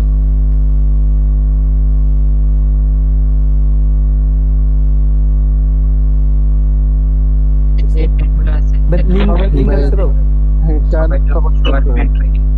অ্যাড হইলে আপনাকে অ্যাড করে নেওয়া যাবে। মারবে ভাই ওই যে লিংক দিছি ভাই, মানে লিংক মানে এই যে আপনি ফেসবুকে লিংক দিছি আর মেসেঞ্জার গ্রুপে তো ইয়ার অপশন পাইনি। আমি তো গ্রুপে এবং হোয়াটসঅ্যাপে বললাম যে যাদের ফেসবুক আছে ফেসবুক আগে চেক করে দেখেন, যাদের কাছে রিকোয়েস্ট গুলো দিচ্ছে রিকোয়েস্ট গুলো অ্যাকসেপ্ট করে, আর যার সঙ্গে যার অ্যাড আছে তারা আপনার নিজের একটা দুইটাকে অ্যাড করে দেখবেন যে অটোমেটিক আবার অ্যাড করে ফেলছে সবজনকে, কিন্তু কেউ তো করতেছে না। অ্যাড হইছে কয়জন ভাই? ভাই মারুফ ভাই, আপনি অ্যাড হইছেন নাকি? হ্যাঁ আমি অ্যাড হয়েছি এবং 5-6 জনকে আমি অ্যাড করলাম গ্রুপে। অ্যাড হইছে মারুফ ভাই? হ্যাঁ জি ভাই, আপনার রিকোয়েস্ট অ্যাকসেপ্ট করা হয়েছে, দেখেন আমাকে অ্যাড করে দেন। আচ্ছা আচ্ছা ঠিক আছে, কিন্তু আমি যাদেরকে রিকোয়েস্ট অ্যাকসেপ্ট পাঠাইছি অনেকে অ্যাকসেপ্ট করে না এখনো, তো এই জন্য বলছি অ্যাকসেপ্ট করলে হয়ে যাবে। আচ্ছা ঠিক আছে, আমি করতেছি। ভাই আমারে অলরেডি যে 8 জন আজকে রিকোয়েস্ট পাঠাইছি, আমি অ্যাকসেপ্ট করলাম। জি অ্যাকসেপ্ট করিয়েন ভাই, আপনাদের সবাইকে এখন ইনভাইট, মানে যারা যারা অ্যাড আছে গ্রুপে অ্যাড দিবে এখন। ওকে ভাই।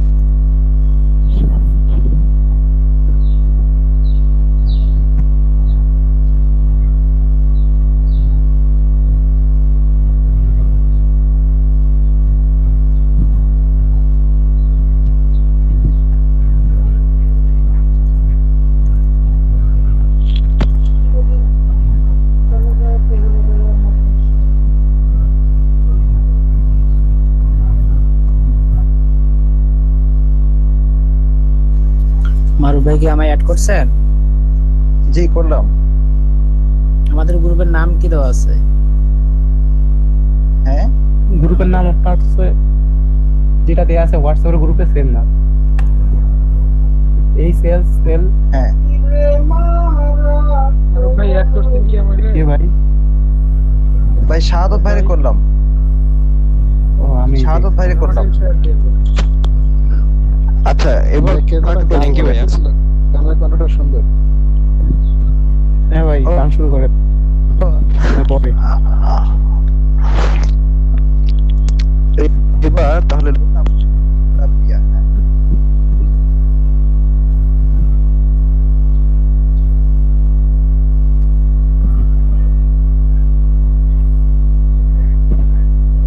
হ্যাঁ আজিজুল ভাই লোকনা বুকে করছেন। আচ্ছা আর যারা অ্যাড নেই তারা অ্যাড করলে সবাই অ্যাড হলে ভালো হয়। হ্যাঁ হ্যাঁ ওটাই বলছি, হয়ে গেছে। এখন আমি দেখতেছি যে লিস্টে কারা কারা আছে দেখে তাদেরকে অ্যাকসেপ্ট করতেছি। এই যে জিকে কালিফ ভাই। আচ্ছা ওই গ্রুপের মধ্যে আমি দেখতেছি, আপনি এটা দেখেন, আমি গ্রুপের নামগুলো বলতেছি, আপনি এখানে। আচ্ছা দেখেন বলেন। আচ্ছা মাহমুদ দেখুন আজিজ তিনি তো অ্যাড না ইনি অ্যাড আছে তাই না? জি অ্যাড আছে, ইনি অ্যাডমিন অ্যাডমিন। লুবনা প্রিয়া অ্যাড, মাহমুদুর রহমান শেষ অ্যাড। আচ্ছা মানিক মাহমুদ সাগর ভাই কি অ্যাড হয়েছে দেখেন? মানিক মাহমুদ সাগর না ভাই অ্যাড হয়নি এখন। আচ্ছা এনাকে আমি অ্যাডটা করে দেব।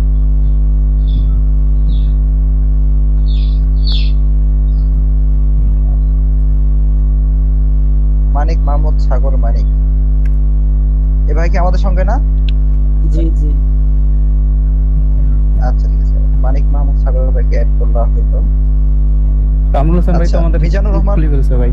মিজান ভাই মিজানুর রহমান মিজান। জি ভাই মিজান ভাই কি অ্যাড হচ্ছে এখানে? না না নাই। অ্যাড করব?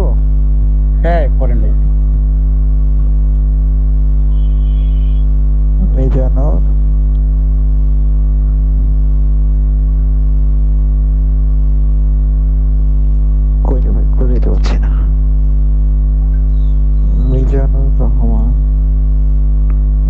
তো অ্যাড করা হয়নি।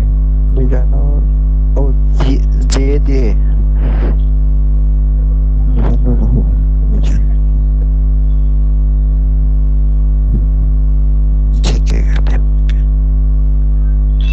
জিকে গালি অ্যাড আছে ভাইয়া। অ্যাড আছে? হ্যাঁ জিকে হ্যাঁ অ্যাড নাম্বার কয়? একটু কথা বলতে চাচ্ছিলাম। হ্যাঁ বলেন।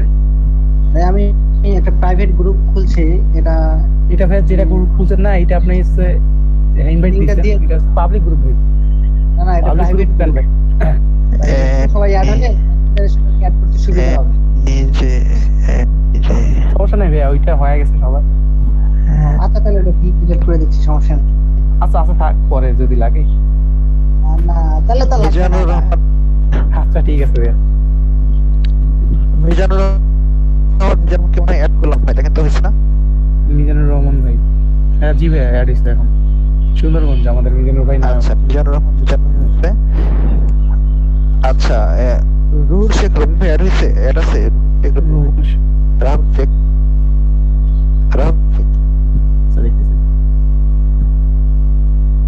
হ্যাঁ ভাই অ্যাড করেন। না ভাই অ্যাড নাই। অ্যাড করবো? হ্যাঁ আপনি অ্যাড দেন, আমাদের সব মানে যে মেম্বার গুলো আছে, পরে যারা অ্যাড আছে অলরেডি সমস্যা নেই। আমাদের এখানে যারা আছে সবাই অ্যাড করে দিন। আচ্ছা রাহুল ভাই করা হয়েছে। এখন জিকে গালিব হয়েছে, শাহাদত ভাই হয়েছে, লোকমান হয়েছে, শাহাদত হয়েছে, আর কে? আমার কাছে কেউ অ্যাড না হলে ভাই বলেন, আপনারা বলেন, অ্যাড করা হয়েছে। মাইক অন করে বলেন। জি ভাই অ্যাড কে কেন? জি ভাই বলেন। হোয়াটসঅ্যাপে গ্রুপটা শেয়ার করলে তাহলে অ্যাড করে নিতে পারতাম। ভাই গ্রুপে শেয়ারের অপশন নাই ভাইয়া। গ্রুপটা কোথায় কেমন? আপডেটে নাই। জি আপনি শুধু অ্যাড করে নিলে হবে, যে কোনো একজনকে। হ্যাঁ অবশ্য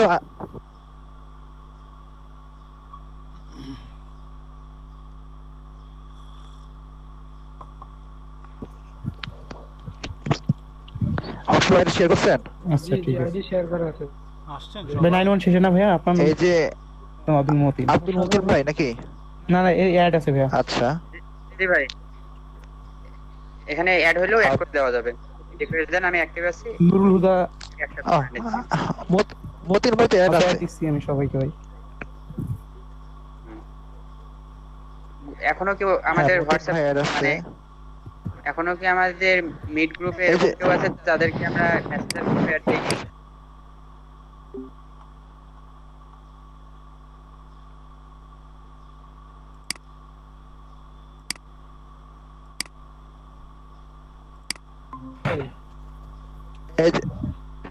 এই ভাই কি আছে? সাজাদ আহমেদ পাপ্পু ভাই। পাপ্পু ভাই আছেন ভাই? ভাই রিভান ভাই চলে আসছে, এড করা বাদ দেন। হোয়াটসঅ্যাপে আইডি লিংকটা দিচ্ছি। আসছেন সবাই? জি ভাই। জি ভাই। আচ্ছা কালকের দিনে জাস্ট দেখবো আপনাদের সবার অ্যাক্টিভিটিস গুলো দেখে, হয়তোবা নেক্সট উইকে আমরা সিআর সিলেকশন করে ফেলবো। ঠিক আছে, 2 জন সিআর লাগবে। আর হচ্ছে যে সিআর যারা হবেন তাদের সবার সাথে অন্তত সিআর দিয়ে কমিউনিকেশন থাকতে হবে, যেন আমি একজনকে এনাদের 2 জনকে নক করলে যেন আমি ওনাদের সবাইকে যেন পাই। না হলে আবার এই একজনকে ভাই লিংক দেন, ভাই মেসেজ করেন, ভাই এটা তো বিশাল পেইনফুল একটা কাজ। জি ভাই। আপনারা আপনার আইডি লিংকটা দিন ভাইয়া। আপনারা আপনাদের পার্সোনালি সবার সাথে সবাই কানেক্ট হয়ে যান, আচ্ছা সবাই সবার অ্যাক্টিভিটিসগুলো দেখে আপনারাই ডিসাইড করিয়েন যে কে সিআর হবেন আপনারা। ঠিক আছে, এটা দেখি শনিবারের দিকে, কালকের দিনটা তো আছে, কালকে 3 দিন অন্তত অ্যাডজাস্ট হয়ে নেন আপনারা সবার সাথে। শনিবারের দিকে গিয়ে না হয় এখন আপনাদের সবার 2 জন সিআর সিলেকশন করা হবে। সিলেকশন করে সিআররা যেন সবার সাথে কানেক্ট থাকেন। কাজের ক্ষেত্রে ডিজিটাল মার্কেটিং করতে গেলে সবাই সবার সাথে কানেক্ট থাকতেই হবে, বুদ্ধি নেই। তারপরে সিআররা একটু জাস্ট সবার সাথে কানেক্ট থাকলে দেখা যাবে যে একজনকে নক করলেই, আপনাদের মধ্যেও কারো যদি প্রবলেম হয় একজন নক করলে হ্যাঁ সিআরই হচ্ছে যে আরেকজনের কাছ থেকে হেল্প নিয়ে দিতে পারবে, বা সিআর বললো যে চলেন সবাই মিলে কাজ করি, ওটা করতে পারবেন। গলা বসে গেল। আজিজুল ভাই আপনার নয়েজ আসতেছে।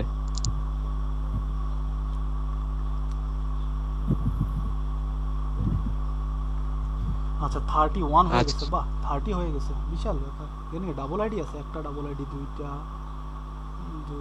তিনটা ডাবল আইডি আছে, তাও 29, খারাপ না।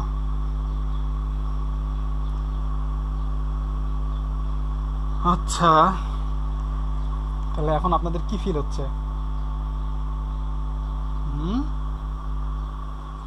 বেটার, ডিজিটাল মার্কেটিং আগের থেকে অনেকটা বেটার, আগের থেকে অনেকটা বেটার, অনেক কনসেপ্ট পাইলাম নিউ।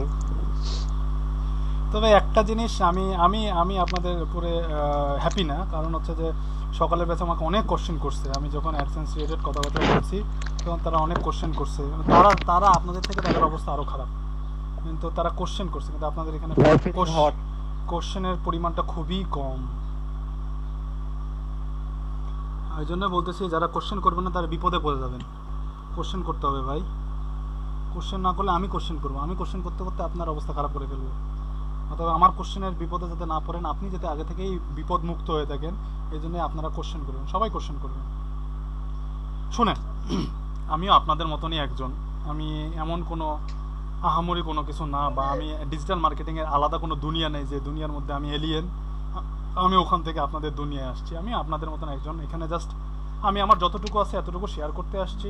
আপনারা যদি জেনে থাকেন তাহলে সেটা শেয়ার করবেন। এখানে জাস্ট আমরা দুই পক্ষই, আমি ট্রেনার বলে যে আমাকে আপনারা একদম ভিন গ্রহে পাঠিয়ে দিবেন আর আপনারা একটা গ্রহ বানায় রাখবেন, তাহলে তো হইল না। ঠিক আছে, আমাকে আপনাদের মতনই একজন চিন্তা করবেন। কোশ্চেন করতে বা কোনো কিছু জিজ্ঞাসা করতে হেজিটেশন করবেন না। আমি আমার নলেজে যতটুকু আছে ততটুকু থেকে ডেলিভারি দেওয়ার চেষ্টা করব, ডেলিভারি দেবো, আমি আমার 100% থেকেই ডেলিভারি দেবো। কিন্তু যদি কোশ্চেন না করেন তাহলে হয়তো বা আমারও নতুন কোনো কিছু জানা হবে না, আমারও নতুন কোনো কিছু জেনে আপনাদেরকে ডেলিভার করার ইচ্ছাটা জাগবে না, অ্যান্ড হচ্ছে যে আপনারাও ওই জায়গা থেকে বঞ্চিত হয়ে থাকবেন। ঠিক আছে, তো এই জন্য কোশ্চেন করবেন, কোশ্চেনের পরিমাণটা খুবই কম। যেমন ঠিক আছে,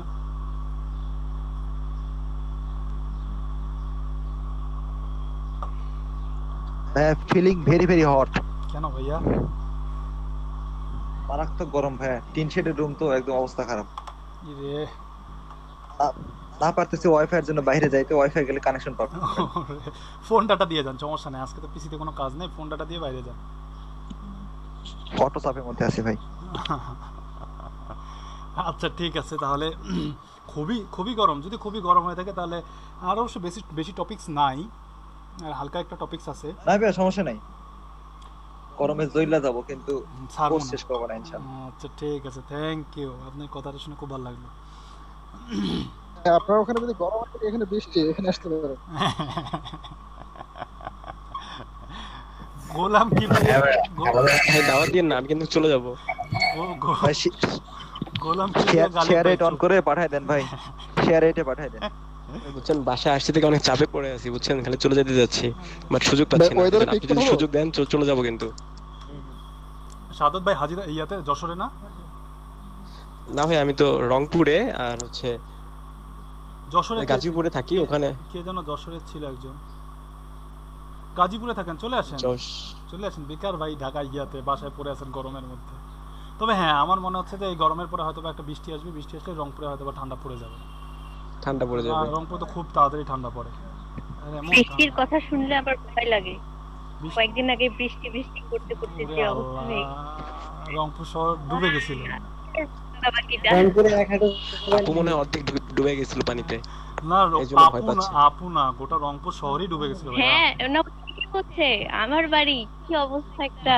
জাহাজ কোম্পানি গ্র্যান্ড হোটেল মোড়ের মতন রাস্তার মধ্যে প্রায় 1 হাঁটু জাহাজ কোম্পানি শপিং কমপ্লেক্সে প্রায় 15 দিনের মতো পানি ঢুকেছিল, বের করেনি, বের করার কোনো নিঃশ্বাস কোনো ব্যবস্থা ছিল না। তাহলে চিন্তা করেন, জাহাজ কোম্পানির মতন জায়গা রংপুর শহরে, এর থেকে তো এটা তো সবথেকে উঁচা জায়গা, এর থেকে তার উঁচা জায়গা নাই, ওই জায়গার মধ্যে ভাইয়া বলেন। রংপুর সিটি কর্পোরেশনের নামটা কেটে ওরা উপজেলা বানায় দেওয়া উচিত। সিটি কর্পোরেশনের কোনো যোগ্যতাই রাখে না, বুঝছেন? এর কোনো শহরে কোনো প্ল্যান নাই, পরিকল্পনা নাই, পয় নিষ্কাশনের কোনো ব্যবস্থা নাই। কিচ্ছু নাই ভাই। মানু ভাই তাহলে ভাই, তার আগে মেয়রের ঢাকাকে বাড়ির করা সামনে উচিত, নাকি? কারণ ঢাকাকে আরো অবস্থা খারাপ ঢাকার। ভাই বইলেন না ভাই ভাই, আমার আমার জয়পুর বাসা মেয়রের সামনে, বেশি বেশি কিছু বইলেন আমার না। জয়পুরহাট রে বিভাগ বানায় দেওয়া উচিত ভাই, বুঝছেন? একদিন পানি পাবেন না, একদিন। না ভাই এবার বৃষ্টিটার পরিমাণটা অতিরিক্ত ছিল ভাই। হ্যাঁ মানে এটা এরকম বেশি ছিল, তাই বলে ভাই ভাইয়া যদি 15 দিন বন্যা হয় পানি না, বাজে থাকবে। রংপুরের আগে জয়পুরে ডুবে যাবে কিন্তু, সাবধান। 98 এর বন্যার তো জয়পুরহাট ডুবে নাই ওটা ভাই। কথা বলতেছেন আপনি, ইনফরমেশনটা দিয়ে দিন। ওটা কথা বলছেন 2018 সালে যে দিনাজপুর ডুবে গেল, ওটা কি বলবেন? এটা তো ভাই বাঁধের জন্য ডুবে গেছিল, কয়দিন ছিল ভাই? দিনাজপুর ওটা আমার তো এলাকা বন্যা, না, তারপরও ওটা তো ভাই ভাই এটা তো বন্যা না, এটা তো ষড়যন্ত্রের শিকার। জি ভাইয়া। ষড়যন্ত্রের কারণ শিকার। সারা বাংলাদেশ ডুবে যাওয়ার পর দিনাজপুর রংপুর ডুবার কথা। ডুবার কথা। আর বাংলাদেশের মধ্যে সেখানে সবচেয়ে 2018 সালে দিনাজপুর ডুবছে, 2020 সালে রংপুর ডুবছে। এরপরে মনে হচ্ছে বাংলাদেশ ডুবে যাবে। ভাই একটা রংপুর ভাই, তো এটা হচ্ছে মনে করেন ভাই, আমাদের একটা মানুষ মজার- সৃষ্ট তৈরি করা। রিফাত নাহলে ভাই, তো রংপুর হ্যাঁ, কখনো বলেন। টিকতো না। রিফাত ভাই জি বলেন। এই 18 সালে বন্যার একটা মজার একটা এক্সপেরিয়েন্স শেয়ার করি। হ্যাঁ, বলেন, বলেন। এই কথার মধ্যে 2-1 মিনিট একটু নেই। আচ্ছা, সেই বন্যার পরবর্তী সময়ে আমার একটা পরীক্ষা ছিল আর কি, আচ্ছা। ফাইনাল পরীক্ষা ছিল অ্যাকাউন্টিং এর একটা। তো আমি বাসায় গেছিলাম, তো বাসায় যাওয়ার পরে তো আমি তো বুঝতে পারি না যে জয়পুরহাটে চলে গেছি, দিনাজপুরে এই অবস্থা। তো বিরামপুর থেকে আমি বাসে উঠলাম, একটানা বাস তখন আর পাইলাম না। আর ট্রেন তো পাইলামই না, যে ট্রেন শুনলাম যে ট্রেন চলাচল বন্ধ হয়ে গেছে। বিরামপুর থেকে ওঠার পরে দিনাজপুরের আমবাড়ি পর্যন্ত আসার পরে দেখলাম যে আমবাড়ি থেকে আর গাড়ি যায় না, যে ওই পাশে পুরোটা বন্যা হয়ে গেছে। আমবাড়ি থেকে দিনাজপুরের দূরত্ব প্রায় 30 কিলোমিটার। এখন কি করার, ব্যাগে দেখলাম কিছুই নাই, একটা লুঙ্গি আছে, লুঙ্গিটা পরে নিলাম। লুঙ্গিটা পরে এখন লুঙ্গি যতদূর পর্যন্ত উপরে ওঠানো যায় আস্তে আস্তে আস্তে আস্তে করলে কি কাঁচা বা মার্কাস মেরে ঘাড়ে ব্যাগটা নিয়ে হাঁটতে শুরু করলাম। 11টা থেকে সন্ধ্যা 7টা পর্যন্ত হাঁটছি ভাই। 30 কিলো রাস্তা দুই গোটাই পায়ে হাঁটতে অবস্থা। হচ্ছেন। তারপরে আপনার আমতলি এই পাশে এসে একটু পানিটা একটু কমে গেল রাস্তাতে, তখন দেখতেছি যে ভ্যান চলতেছে, যে ভ্যানের চাকার অর্ধেক যাচ্ছে, তারপরে চলতেছে আর কি। এই পর্যন্ত কষ্ট করে আসা লাগছে, কিছু করার নাই, কিন্তু পরের দিন আমার ফাইনাল পরীক্ষা আসতেই হবে। ভাই একটানা 17 দিন রুমের মধ্যে পড়েছিলাম, পানির মধ্যে আটকে, বেড টেড সব ভিজে গেছিল। পরে আমরা সেকেন্ড ফ্লোরে উঠেছিলাম, এমন একটা অবস্থা ভাই সবকিছু নিয়ে। দিনাজপুরে এই বন্যার, হ্যাঁ জি ভাই, তখন আমি দিনাজপুরে ছিলাম হোস্টেলের অভিজ্ঞতা কি বলবো আর ভাই। তার কিছুদিন আগে হচ্ছে যে আমাদের দিনাজপুরের প্রজেক্ট শেষ হয়ে চলে আসছে। তো দিনাজপুর হচ্ছে আমার নানু বাসা। দিনাজপুর সম্পর্কে আমার মোটামুটি ইয়া আছে। তো দিনাজপুর এটা ডুবাটা ভাই এখানে আমার একটা সৌভাগ্যের বিষয় ভাইয়া, দিনাজপুর শহরে রাস্তার মাঝখানে নৌকাতে চড়া সৌভাগ্য হয়েছিল আমার এই সময়। দিনাজপুরে তখন নৌকা চলছে। নৌকা কিন্তু ঢাকায়ও চলে। নৌকা ঢাকায় তো নৌকা চলবে, এটা তো স্বাভাবিক। ঢাকাতে নৌকা সানসেটের উপর দিন কাটাইছি ভাই, নৌকা সারা বাংলাদেশে চলে। এটা মাঝে মাঝে ফিল করায় আমাদেরকে যে আমাদের একটা প্রতীক আছে নৌকা। হ্যাঁ, এটা না হলে তো আমরা ভুলেই যাবো, নৌকা প্রতীক আছে। ভাই আপনার ফ্রেন্ড সার্কেল নিয়ে আসছে, একটু নয়েজ আসতেছে। ও আচ্ছা আচ্ছা, ঠিক আছে ভাই, অফ করতেছি। আচ্ছা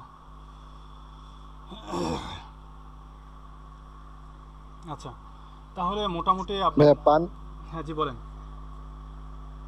না বললাম আমার এক্সপেরিয়েন্সটা একটু আলাদা। পানির জন্য নিচে সানসেটের উপর ঘুমাইতে হয়েছে আমার 2 দিন কক্সবাজারে। পানির জন্য সানসেটে ঘুমাইতে হয়েছে, সেটা কি ওই যে সাইক্লোন যেন আসলো লাস্ট, সেটা আমপান? হ্যাঁ, ওই মোরাতে আমপান। হ্যাঁ, আমপান কি মোরাতে মেবি। আচ্ছা আচ্ছা, কক্সবাজার তো ভাই ওটা তো এমনিতেই রেড জোন, ওটা তো মানে একটা বাতাস উঠলেই 3 নাম্বার সংকেত, তো বুদ্ধি নেই ভাই। সংকেত উঠলেও পানি এতটা ওঠে না।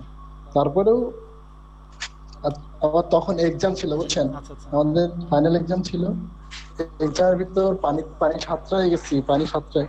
আমার অনেক ফ্রেন্ড তো পিলার ধরে, মানে আমরা তো পিলার ধরে পার হয়েছি, বাকি যে রুমমেটরা ছিল ওরা পানিতে ভেসে গেছে। আল্লাহ, আবার মুভ করে সাঁতরায় পরীক্ষা দিতে গেছেন, তাও পরীক্ষা দিতে হয়েছে। স্ট্রাগল। যাই হোক, বন্যার সবার অনার্সের পরীক্ষা নাকি ভাইয়া? না ভাই, আমাদের ডিপ্লোমার ফাইনাল পরীক্ষা, সেমিস্টার ফাইনাল পরীক্ষা। আচ্ছা আচ্ছা, যাই হোক, ক্লাসে আসি। সেটা হচ্ছে যে মোটামুটি তাহলে আপনাদের ডিজিটাল মার্কেটিং কেন করবেন, কিভাবে করবেন, কি কি ওয়েতে করবেন, ডিজিটাল মার্কেটিং স্কোপগুলো অ্যান্ড হচ্ছে যে অপরচুনিটি, এই জিনিসগুলো মোটামুটি আপনাদের মনে হয় কনসেপ্ট আমি ক্লিয়ার করতে পারছি। আমি কনসেপ্টটা ক্লিয়ার করতে পারছি। আচ্ছা, তা শেষের দিকে এসে গেছি প্রায়। শেষের দিকে আর কিছু ইম্পর্টেন্স আছে ডিজিটাল মার্কেটিংয়ের। তো ইম্পর্টেন্সগুলো আমি আপনাদের সামনে একটু হাইলাইটস করব। ইম্পর্টেন্সগুলো আমি আপনাদেরকে জাস্ট একটা কনসেপ্ট দিয়ে যাচ্ছি। আমি হয়তো বা ইন ডিটেইল আমি আপনাদেরকে দেখাচ্ছি না বা বলতেছি না, আমি জাস্ট একটা কনসেপ্ট দিয়েছি যে কীভাবে কাজ করা যায়, কী কী স্কোপ আছে, কিভাবে কাজ করতে পারি আমরা ইন ফিউচারে, আমাদের রোলগুলো কী কী রোল প্লে করব, এই জিনিসগুলো একটা ক্লিয়ার ধারণা দিচ্ছি আমি আপনাদেরকে।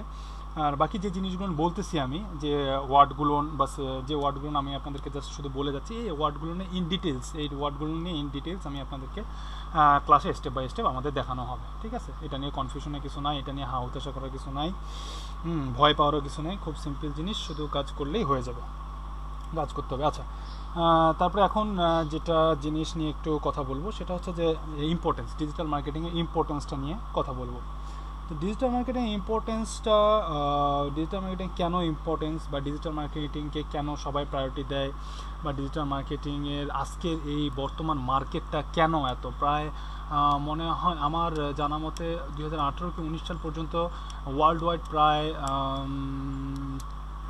8 মিলিয়ন জব মার্কেট তৈরি হয়েছে। আর করোনা, ওরে খোদা, করোনা আসে তো মনে হয় ডিজিটাল মার্কেটারদের পুরো মনে করেন যে তুলে দিছে, কি বলে একটা যে রই বলে না, একটা রই তুলে দিছে ডিজিটাল মার্কেটারদের, মানে যে পাশেই হ্যাঁ বলেন। করোনাটা ভাই ডিজিটাল মার্কেটিং এর জন্য আশীর্বাদ হয়ে আসছে, বুঝছেন? অবশ্যই ভাই, অবশ্যই।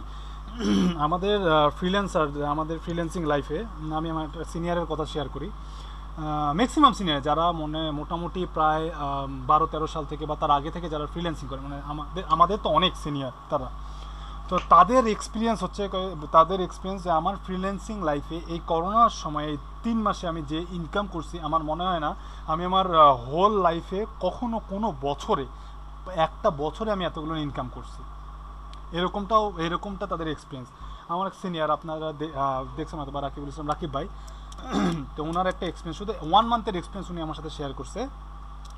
উনি 1 মান্থে শুধুমাত্র তার একটা মার্কেট প্লেস থেকে তার 1 মাসে ইনকাম হচ্ছে 26K USD। 26K USD শুধুমাত্র তার 1 মান্থে একটা মার্কেট প্লেস থেকে। আরও তো 3-4টা মার্কেট প্লেস তো আছেই। তো এরকমটা বলতে আমি আমার লাইফে এরকম ইনকাম করিনি। ঠিক আছে, তো করোনা এসে আসলে ডিজিটাল মার্কেটারদের মনে করেন যে ওই যে কয়লার মধ্যে ফু দিলে যেমন কয়লা জ্বলে ওঠে না, ওই রকমটা অবস্থা হয়েছে। করোনা আসে ওই ডিজিটাল মার্কেটারদের কয়লার মধ্যে ফু দিয়েছে, এখন মনে করেন যে চতুর্পাশে খালি খালি ফুলে ফেপে উঠতেছে, এইরকমটা অবস্থা। এই কারণেই মনে হয় যে আপনারা ডিজিটাল মার্কেটিংটা চয়েস করছেন, আমার যা মনে হয়।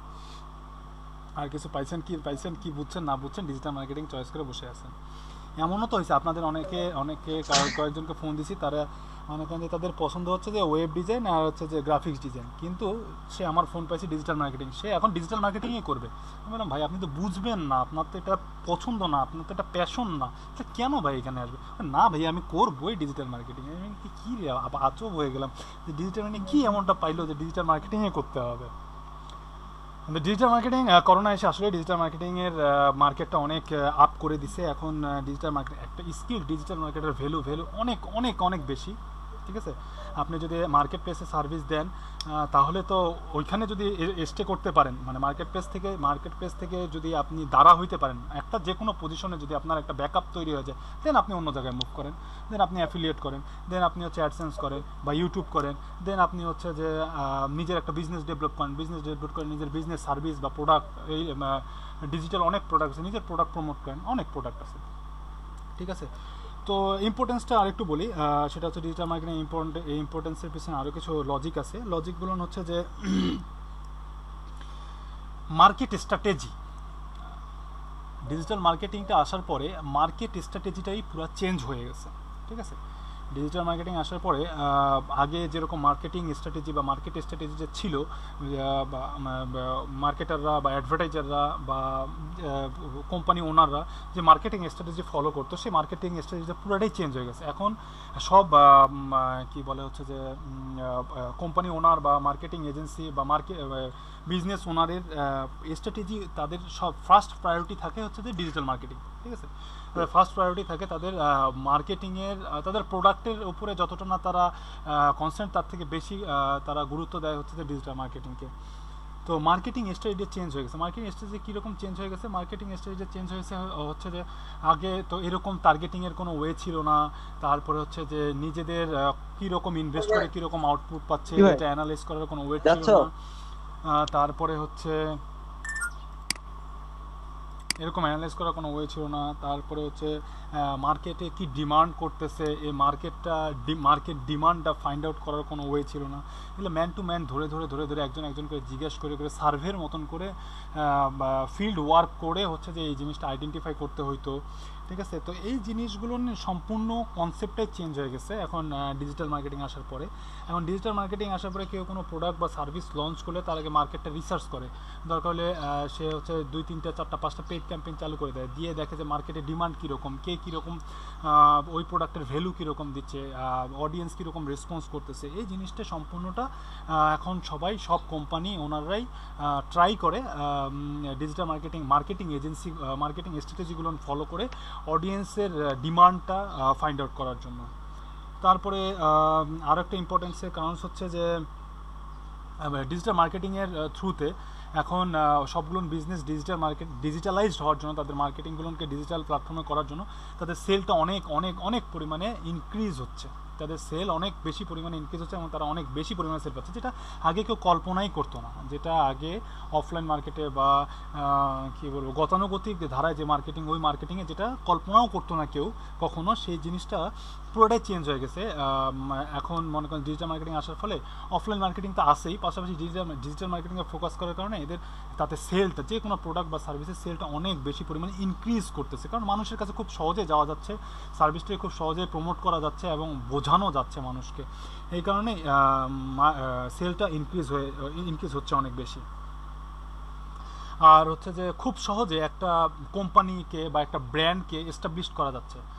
আপনি বেশ কিছু প্ল্যাটফর্মের মধ্যে, যতগুলো বেশ কিছু নিজস্ব একটা ওয়েবসাইট থাকে এবং বেশ কিছু প্ল্যাটফর্মের মধ্যে যদি আপনি আপনার আইডেন্টিটিটা গ্রো আপ করতে পারেন এবং ওটার মধ্যে যদি আপনি নির্দিষ্ট পরিমাণ অডিয়েন্স গ্যাদার করতে পারেন, দেন ওখানে দেখা যাবে যে আপনার একটা ব্র্যান্ড আইডেন্টিটি হয়ে গেছে। হ্যাঁ, আপনাকে এক নামেই তখন সবাই চিনবে। যেমন বাংলাদেশে কিছু ইউটিউবার আছে, ইউটিউবারদেরকে এখন সবাই এক নামে চেনে, সে একটা ব্র্যান্ড হয়ে গেছে। যেমন তৌহিদ আফ্রিদি বলবো, তারপরে হচ্ছে হুটহাট করে কিছু উঠে আসতেছে, যেমন হচ্ছে যে আজাইরা লিমিটেড, তারপরে হচ্ছে যে উম্মে কিচেন, এরকম কিছু পার্সন যারা এখন ব্র্যান্ড হয়ে যাচ্ছে শুধুমাত্র এই ডিজিটাল প্ল্যাটফর্ম ইউজ করার কারণে। যাদের কোনো ডিজিটাল প্ল্যাটফর্ম না থাকে, যাদের কোনো অস্তিত্বই কেউ খুঁজে পাইতো না, এটা পসিবলই ছিল না।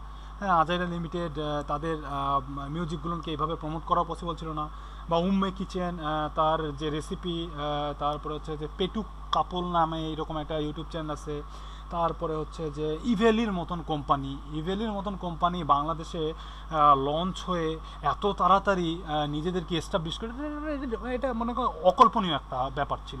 যদি তারা ডিজিটাল মার্কেট, ইভেলি কয়টা ব্যানার পোস্টার দেখছেন আপনার ইভেলি? এখন তো আমার তো মনে হয় ঢাকার বাইরে এখন পর্যন্ত লোকাল ডিস্ট্রিক্টগুলো নেই, বা ঢাকার বাইরে যে 63টা ডিস্ট্রিক্ট এখন পর্যন্ত মনে হয় না ইভেলির ব্যানার পোস্টার কেউ কোথাও দেখছেন। আমিই দেখিনি, আমার দেখা পড়েনি কোথাও দেখছেন, হইলেও দেখা গেলে হুটহাট দেখা যেতে পারে।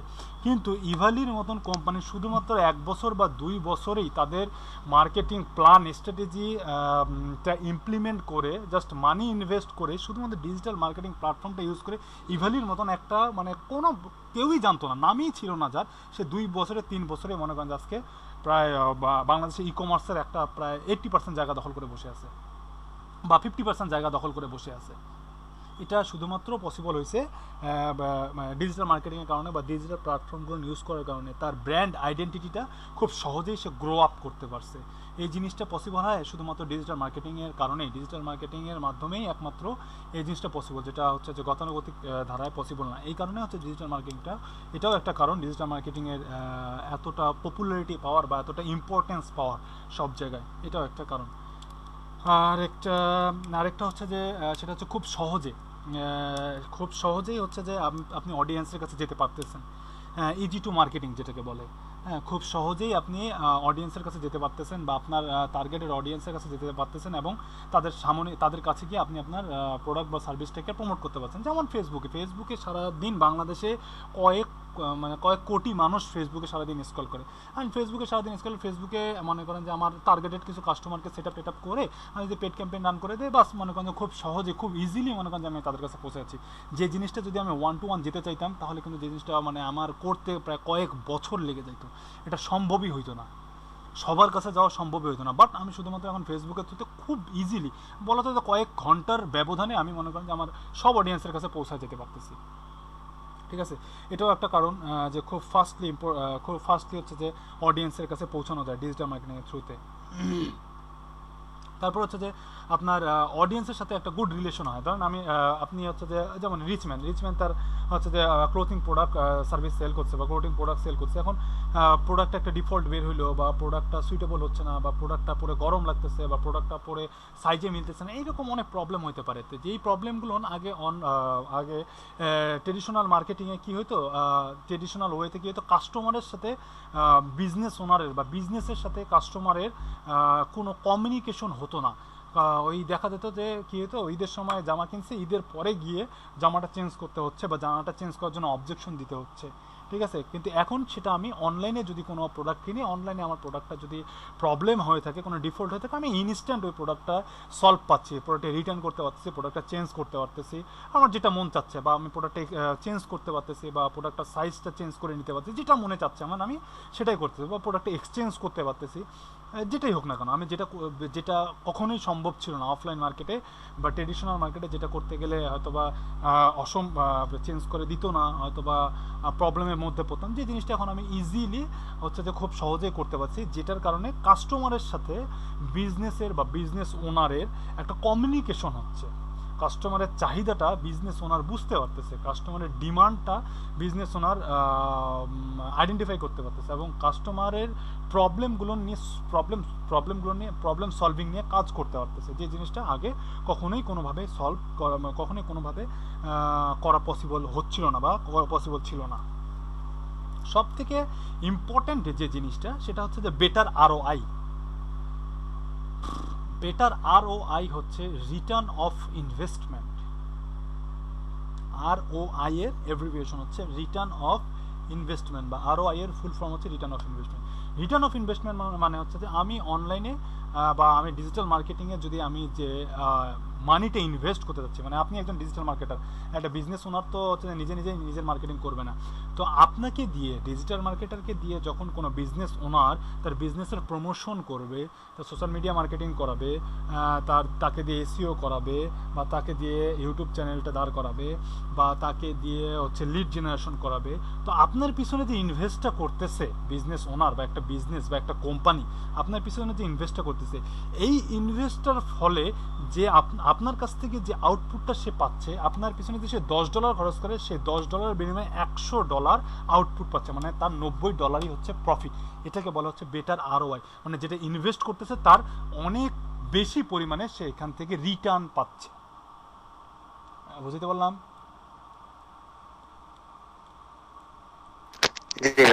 আচ্ছা, এটাকে বলা হচ্ছে ROI, রিটার্ন অফ ইনভেস্টমেন্ট, মানে একটা বিজনেস বা কোম্পানি যে পরিমাণ ইনভেস্ট করছে তার থেকে বেশি আউটপুট পাচ্ছে বা বেশি প্রফিট জেনারেট করতেছে। এটা হচ্ছে সব থেকে ইম্পর্টেন্ট ডিজিটাল মার্কেটিংটা বা ডিজিটাল প্ল্যাটফর্মগুলো এতটা পপুলার হওয়ার পিছনে এটা হচ্ছে সব থেকে বেশি ইম্পর্টেন্ট একটা ফ্যাক্টর। আচ্ছা, তারপরে যদি এইসব তো গেল কোম্পানির ক্ষেত্রে, তারপরে তো বলছি আমি যে জব অপরচুনিটি, ডিজিটাল মার্কেটিং একটা হিউজ একটা মনে করেন যে ক্যারিয়ার অপরচুনিটি আছে, যেটা আপনারা দেখলেনই। আপনি ফ্রিল্যান্সার হইতে পারবেন, আপনি জব করতে পারবেন, আপনি অ্যাফিলিয়েট করতে পারবেন, কিছুই মনে না চাইলে ঘুমাইতে পারবেন আর টাকা ইনকাম হবে, ঠিক আছে? এরকম একটা হিউজ একটা ক্যারিয়ার আছে, যে ক্যারিয়ারটার কারণে হচ্ছে যে আপনারা আজকে যে ক্যারিয়ারের লোভেই হচ্ছে যে আপনারা আজকে এই জায়গায়, ঠিক আছে? আর আরেকটা জিনিস যেটাও ইম্পর্টেন্ট হচ্ছে যে ডিজিটাল মার্কেটিংয়ের ক্ষেত্রে, সেটা হচ্ছে যে এসইআরপি। এই জিনিসটা হয়তো এখন বুঝবে না। এসইআরপির ফুল ফর্ম হচ্ছে search engine result page. Search engine result page মানে হচ্ছে গুগলে কোনো কিছু দিয়ে সার্চ দিলে যে সার্চ রেজাল্টটা আসে বা সার্চ রেজাল্ট পেজগুলো আসে, সেই পেজটাকে বলা হচ্ছে সার্চ ইঞ্জিন রেজাল্ট পেজ। এই পেজগুলোর মধ্যে বা সার্চ ইঞ্জিনের মধ্যে র্যাঙ্ক করা পসিবল, হ্যাঁ, র্যাঙ্ক করা, এসইও যারা ডিজিটাল মার্কেটার যখন এসইও করবে তখন এটা র্যাঙ্ক করা পসিবল, র্যাঙ্ক করানো যায়। অ্যান্ড র্যাঙ্ক করার ফলে হয় কি, সে এখান থেকে অনেক বেশি ট্রাফিক জেনারেট করতে পারতেছে এবং সে খুব সহজেই টার্গেটেড কাস্টমার কাছে পৌঁছতে পারতেছে, যেটা অন্য কোনো মার্কেটিং প্ল্যাটফর্মে বা মার্কেটিং ওয়েতে অন্য কোনো থ্রুতে পসিবল না। তাহলে ইম্পর্টেন্সগুলো কী কী কারণে ডিজিটাল মার্কেটিং এত ইম্পর্টেন্স, সেটা বললাম। সেটা আবারও বলতেছি, আমি পয়েন্টগুলো টু দি পয়েন্ট বলতেছি, একটু মাথায় নিয়ে নিন। পরবর্তীতে এগুলো মুখস্থ করার দরকার নেই, জাস্ট খালি কনসেপ্টগুলো মাথায় রাখলেই হবে। সেটা হচ্ছে যে বেটার মার্কেটিং স্ট্র্যাটেজি প্ল্যান। হ্যাঁ, ডিজিটাল মার্কেটিংয়ের একটা মার্কেটিং স্ট্র্যাটেজি প্ল্যান থেকে আপনি যদি একজন প্রফেশনাল ডিজিটাল মার্কেটার হয়ে যান, তাহলে অবশ্যই আপনার একটা প্ল্যান থাকতে হবে। সেই প্ল্যানটা আপনি কোনো কোম্পানিকে দিবেন, সেই কোম্পানিকে যখন আপনি প্ল্যানটা প্রেজেন্ট করবেন, কোম্পানির যখন ভালো লাগবে, তখন সেই কোম্পানি আপনাকে কাজ দিবে, তা আপনার ওই প্ল্যানটা ইমপ্লিমেন্ট করার জন্য অপরচুনিটি দিবে।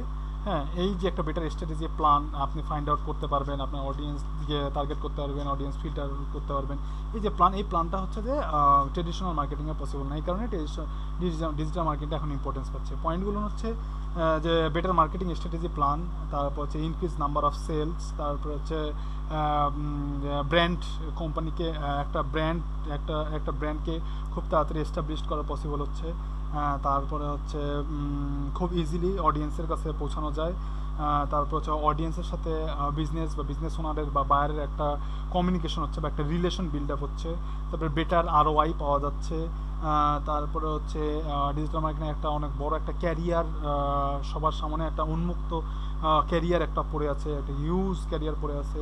আর একটা হচ্ছে যে আপনার এটা একটা ফ্যাক্টর, আবার ফ্যাক্টর না, সেটা হচ্ছে যে ওই সার্চ ইঞ্জিনের মাধ্যমে হচ্ছে যে আপনি খুব সহজেই হচ্ছে যে আপনার কোম্পানিটাকে গুগলে সার্চে নিয়ে আসতে পারতেছেন, এর দ্বারা আপনি অনেক ট্রাফিক পাচ্ছেন।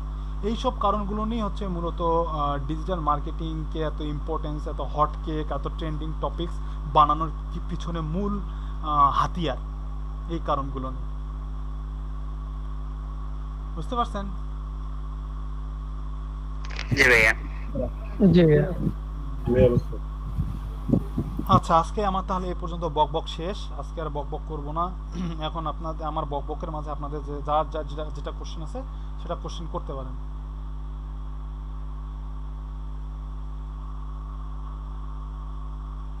আমার বকবকের মধ্যে কার কি কি কোশ্চেন বের হইলো, কোশ্চেন করেন। হ্যাঁ, আমি কিছু বলতাম। জি, এই যে গুগল ট্রাফিক সম্পর্কে বললেন, তো এই কনসেপ্টটা যদি আমাকে আরেকটু ক্লিয়ার করতেন আমার একটু সুবিধা হতো। আমি গুগল ট্রাফিক জেনারেট করে, আমার ধরুন একটা সাইট আছে, তো হচ্ছে আমি চাচ্ছি এটাকে গুগল ট্রাফিক জেনারেট করব, যেন আমাকে হিউজ পরিমাণ লোক দেখতে পারে, যে কোনো সার্চ ইঞ্জিন। জি, এসইও ছাড়া কোনো ওয়ে নাই। এটা অন পেজ এসইও এটা প্রমোট করতে হবে না, প্রমোট করতে হবে না, এটা এসইও করতে হবে। এসইও আছে অন পেজ এসইও আছে, অফ পেজ এসইও আছে। অন পেজ এসইওর মধ্যে আপনার কন্টেন্ট আছে, কন্টেন্টের মধ্যে আপনার টাইটেল ট্যাগ আছে, মেটা ট্যাগ আছে, ডেসক্রিপশন আছে, কন্টেন্ট আছে, ইমেল আছে, ভিডিও আছে, পিডিএফ আছে। হ্যাঁ, তারপরে হচ্ছে আপনার কিওয়ার্ড আছে, এই জিনিসগুলো আছে। আর অফ পেজ এসইওর মধ্যে ব্যাকলিঙ্ক আছে, গেস্ট পোস্টিং আছে, ফোরাম পোস্টিং আছে, সোশ্যাল বুক মার্কিং আছে, আর কি আছে, আরও তো অনেক কিছু আছে। সেগুলো কেমন বলবো, যাই হোক, এসইও করতে হবে, আপনার ওয়েবসাইটের এসইও করতে হবে। আগে অন পেজ এসইওটা ঠিক করতে হবে, দেন অফ পেজ এসইও করতে হবে। On page SEO, of page SEO দুটো কম্বাইন্ডলি যখন আপনার ব্যাডে বলে কানেক্ট হবে, তখনই আপনি হচ্ছে গুগলে র্যাঙ্ক করতে পারবেন। আর যখন গুগলে র্যাঙ্ক হয়ে যাবে, তখন আর আপনার কোনো কাজ নেই, তখন আপনার অটোমেটিক ট্রাফিক বা আপনার কাছে আসে, আপনাকে বলবে, ভালো আছেন ভাইয়া, আমি আপনার প্রোফাইলে আসছি, ওয়েবসাইটে আসছি। জি ভাইয়া, এটাই হচ্ছে ওয়ে। প্রমোট এসইও করতে গেলে বা গুগলে র্যাঙ্ক করতে গেলে প্রমোটের বিষয়টা হচ্ছে যে আপনার এই এসইও করতে হবে, এসইও করে আপনার গুগলে আপনাকে র্যাঙ্কে আসতে হবে, দেন হচ্ছে যে আপনার আর কিছু করতে হবে না, বাকি কাজ আপনার অডিয়েন্সই করবে। আচ্ছা এসইওটা কি এক ধরনের প্রমোটিং? এসইওটা এক ধরনের প্রমোটিং না, এসইওটা হচ্ছে সার্চ ইঞ্জিন অপটিমাইজেশন। এটাকে অপটিমাইজ করা। গুগলের কিছু র্যাঙ্কিং ফ্যাক্টর আছে, গুগলের 200+ র্যাঙ্কিং ফ্যাক্টর আছে। এই র্যাঙ্কিং ফ্যাক্টর মানে গুগল 200+ রুলস অ্যান্ড রেগুলেশন আছে। এই 200+ রুলস অ্যান্ড রেগুলেশন অনুযায়ী একটা ওয়েবসাইটকে হচ্ছে যে সে তার সার্চ ইঞ্জিনের ফার্স্ট পেজের মধ্যে র্যাঙ্ক দেয়।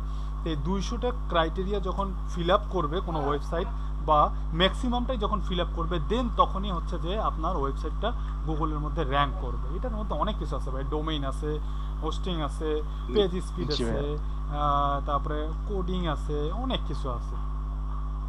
এগুলা এবার ক্লিয়ার ভাই, এগুলো না একদিনে হচ্ছে যে আপনার কনসেপ্টটা ক্লিয়ার হবে না, আস্তে আস্তে ডে বাই ডে ক্লিয়ার হয়ে যাবে। জি, বাট আমার মাঝে যে জড়তাটা ছিল সেটা মনে করি একটুটা সলভ হয়েছে। তাহলে তো ঠিক আছে, তাহলে ঠিক আছে। আর প্রমোটিং বলতে আপনি যেটা বুঝতেছেন, প্রমোটিং মানেটা হচ্ছে যে প্রমোশন মানেটা হচ্ছে যে আমার মার্কেটিং করা, মানে আমাকে অডিয়েন্সের কাছে পৌঁছাইতে হবে। কিন্তু এসইওর ক্ষেত্রে বা গুগল সার্চ ইঞ্জিন অপটিমাইজেশনের ক্ষেত্রে আপনাকে অডিয়েন্সের কাছে পৌঁছাইতে হবে না, আপনাকে গুগলের ফ্রেন্ডলি করতে হবে, আপনার নিজেকে গুগলের ফ্রেন্ডলি করতে হবে। আপনি যখন গুগলের ফ্রেন্ডলি হয়ে যাবেন, গুগল তখন আপনাকে আপনার অডিয়েন্সের কাছে নিয়ে যাবে। আমার এক ফ্রেন্ড বলছিল তো এই কাজটা করার জন্য, বাট আমি তো এটা পারি না, যার কারণে এখন থেকে হয়ে ওঠেনি। বাট যখন আজকে আপনি কথাটা বললেন তখন আমার ওই কাজটার কথা মনে পড়লো হঠাৎ করে, যে একটা ওয়েবসাইট খুলছিল, আমাকে বলছিল প্রমোট করে দিতে, যে এরকম কিছু যে যেন সবাই সবার ফার্স্ট যে কোনো কেউ সার্চ দিলে আগে ওটা চলে আসে অনেক কিওয়ার্ডের মাধ্যমে, কি সার্চের মাধ্যমে। জি ভাই, বুঝতে পারছি। আর বাকিটা ইনশাআল্লাহ আপনার কাছ থেকে পরে পাবো। জি ইনশাআল্লাহ। বাকি কোনো কোশ্চেন? বাবা, কারো কোনো কোশ্চেন নাই? ভাইয়া কোশ্চেন তো আছে। শাহ নেওয়াজ, আপনি তো ঘুমাইছেন ভাই, ঘুম ভাঙলো? না ভাইয়া, সবার কথা শুনছিলাম আলোচনা, এখন আমার পালা। এখন আমি একটা বলতে চাচ্ছি ওই ইউটিউব চ্যানেল ব্যাপারে। এটাকে বলছিলাম ইউটিউবে কিভাবে মানে প্রমোট করব ইউটিউব ভিডিও। আর যেহেতু আমার একটা চ্যানেল আছে, সেখানে মানে সাবস্ক্রাইবার আপ ডাউন করে, এটা সমাধানটা কি একটু বলবেন? সাবস্ক্রাইবার কি দিয়ে নেন? আর একটু হচ্ছে যে মনিটাইজেশন জন্য কাজ সাবস্ক্রাইবার কি আপনার অটো সাবস্ক্রাইবার, মানে কি বলে অর্গানিক সাবস্ক্রাইবার, না এটা ম্যানুয়াল সাবস্ক্রাইবার কিনছেন, না অর্গানিক ভাবে আসছে? আমি তো কিনছি। অর্গানিক না, ইম্পসিবল, কিনছেন। সাবস্ক্রাইবার অর্গানিক হলে কখনোই আপস ডাউন করবে না, সাবস্ক্রাইবার যখন বাই করবেন তখনই সাবস্ক্রাইবার আপ ডাউন করবে। আমি কাজ করেছিলাম আরেকজনকে দিয়ে,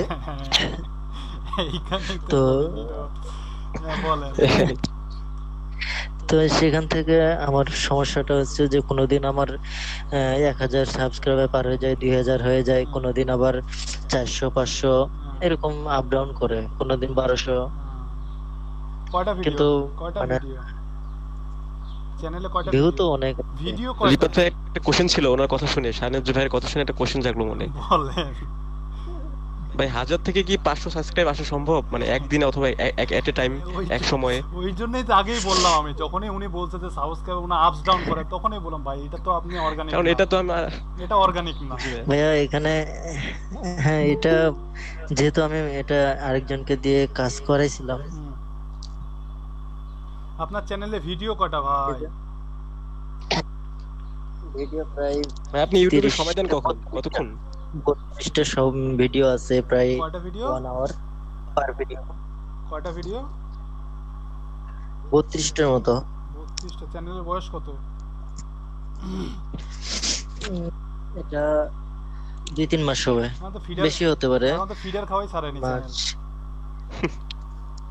আগে ফিডার খাওয়া ছাড়ুক ভাই। কেন ভাই? আগে ফিডার ভাই লেগে থাকেন, হয়ে যাবে, কমপক্ষে 1 বছর লেগে থাকেন। আর অনেক ভালো ভালো ক্রিয়েটিভ কিছু করেন, ভিডিও ছাড়েন, হুদাই ভিডিও ছাড়েন না, দেখবেন অল্প কিছুদিনে ভাইরাল হয়ে যাবেন।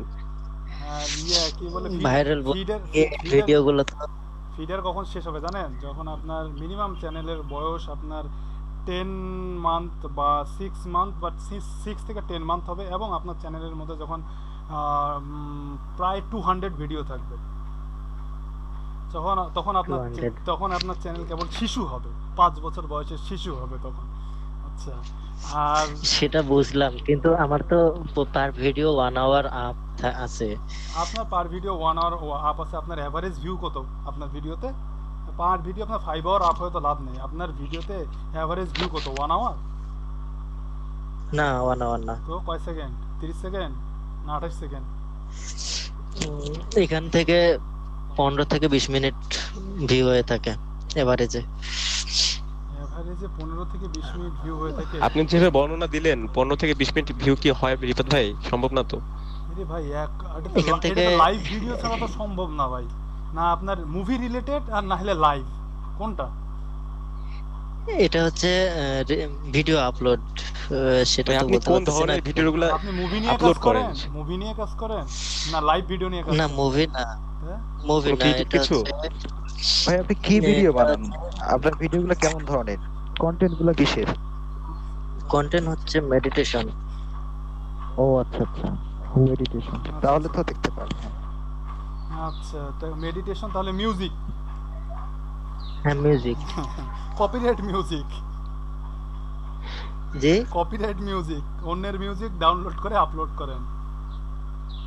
সরি, এগুলো সব বাই করা মিউজিক। বাই করা মিউজিক? কত ডলার করে নেন একটা মিউজিক বাই করতে? কোন প্ল্যাটফর্ম থেকে মিউজিক বাই করেন?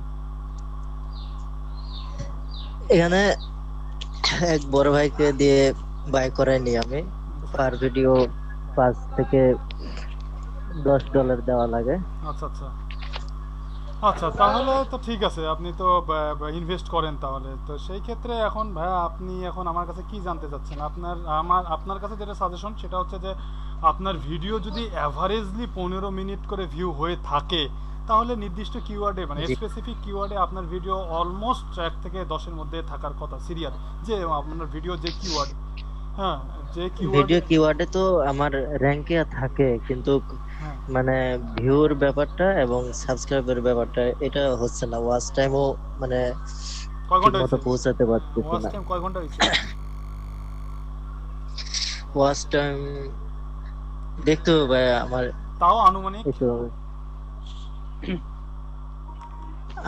প্রায় 50-60 ঘন্টা হইছে।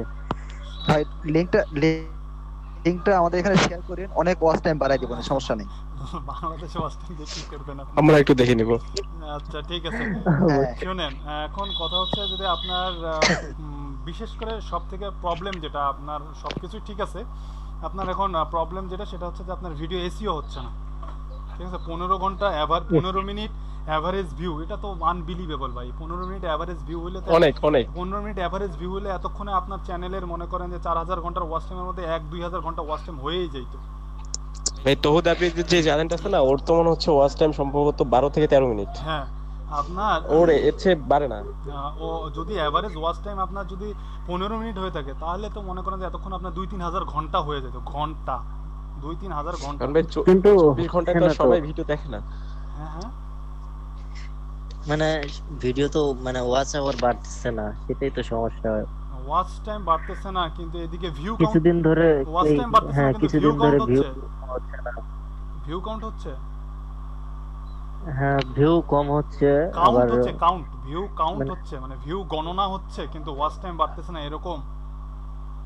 হ্যাঁ হ্যাঁ হ্যাঁ, ভিউ কাউন্ট হয় কিন্তু ওয়াচ টাইম বাড়ে না।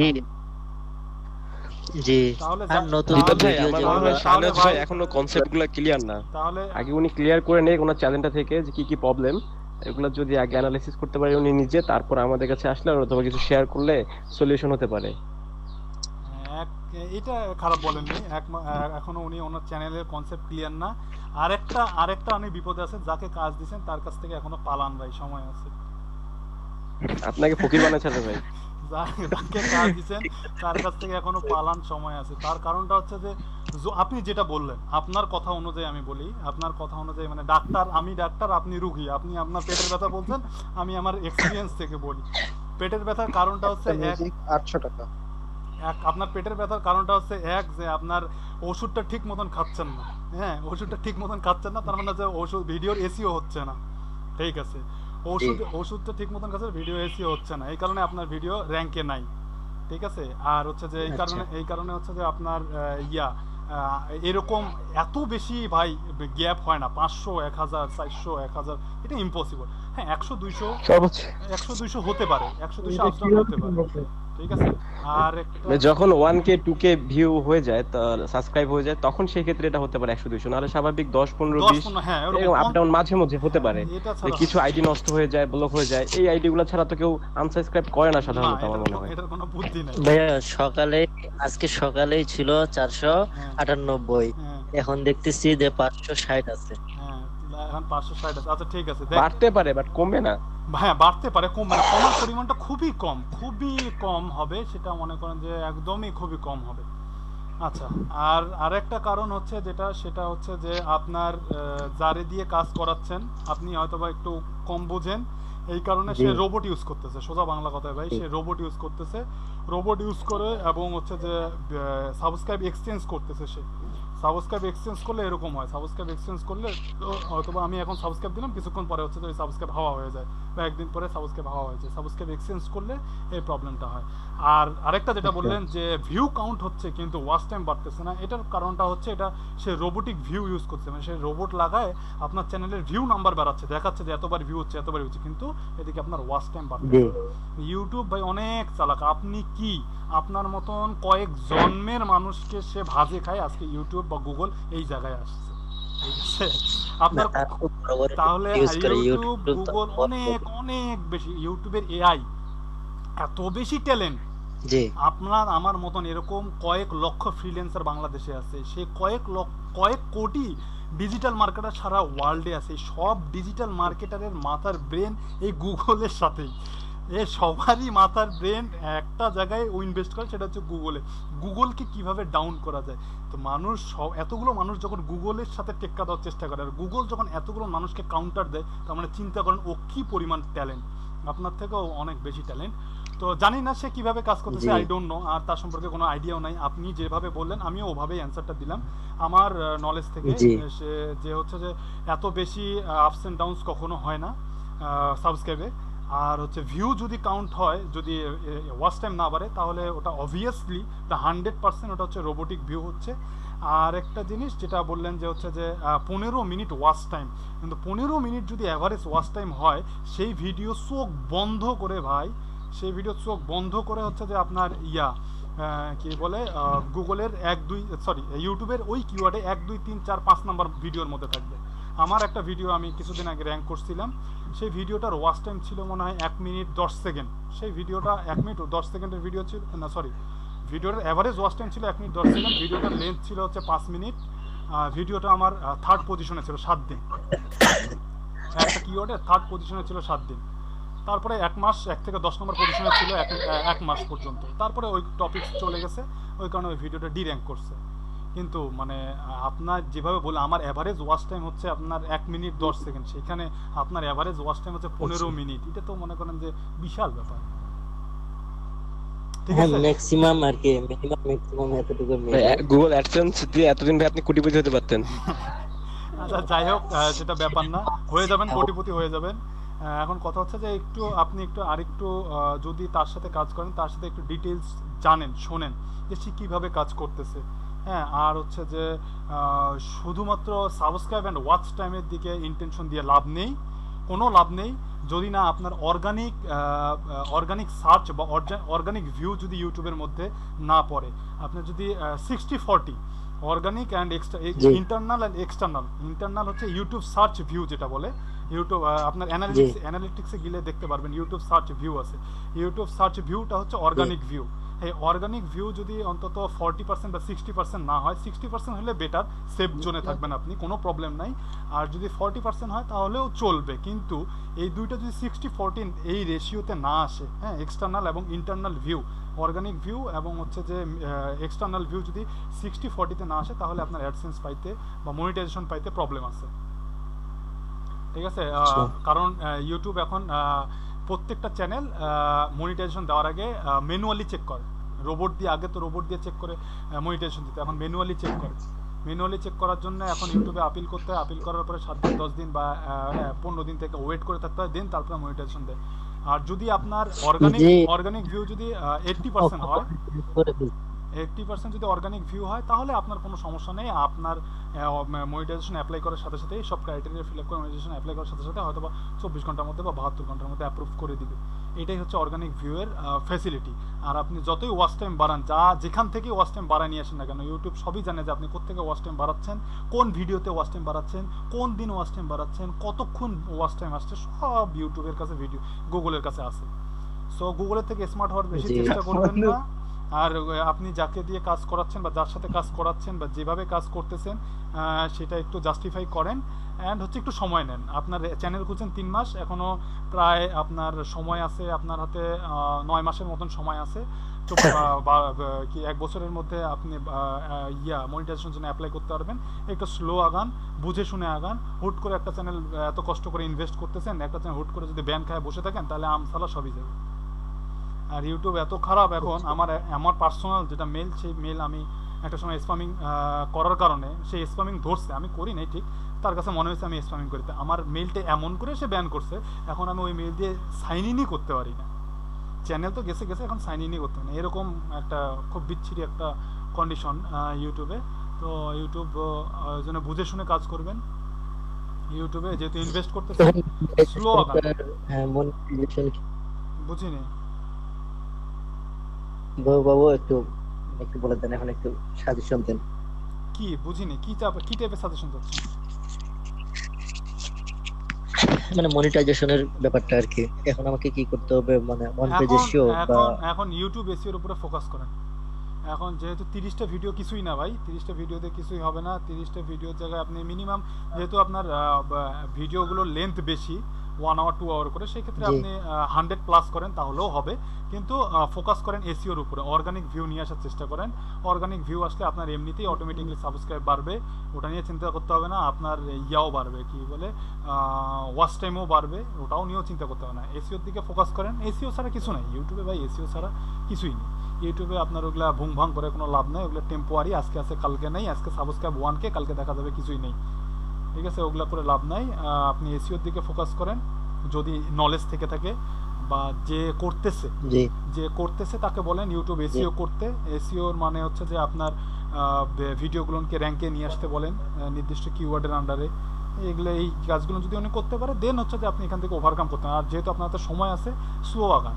হ্যাঁ, অত ফাস্ট যে না, হুট করে যদি চ্যানেল ব্যান খেয়ে বসে থাকেন, তাহলে মনে করেন যে একদম মাটিতে বসে যাবেন। ওই জন্য একটু স্লো যান, আর হচ্ছে যে এসইওর দিকে ফোকাস করেন বেশি, ঠিক আছে? ঠিক আছে, চেষ্টা করবো, দেখি ওর সাথে আবার কথা বলে দেখি। আচ্ছা, তা আজান দিয়ে দিবে। আমি তাহলে আপনাদেরকে আজকে হোমওয়ার্ক, আমি আগে কথাটা শেষ করে নিই, তারপরে আপনাদের কোশ্চেন নিচ্ছি। আমি কোশ্চেনের জন্য অনেকক্ষণ বসেছিলাম, আপনাদেরকে কোশ্চেন করে নিই, তার আগে কথাটা বলে নিই। সেটা হচ্ছে যে আপনাদের হোমওয়ার্ক, টুডে হোমওয়ার্ক, 50টা মেইল খুলতে হবে। কয়টা? 50। এতগুলো সিম কোথায়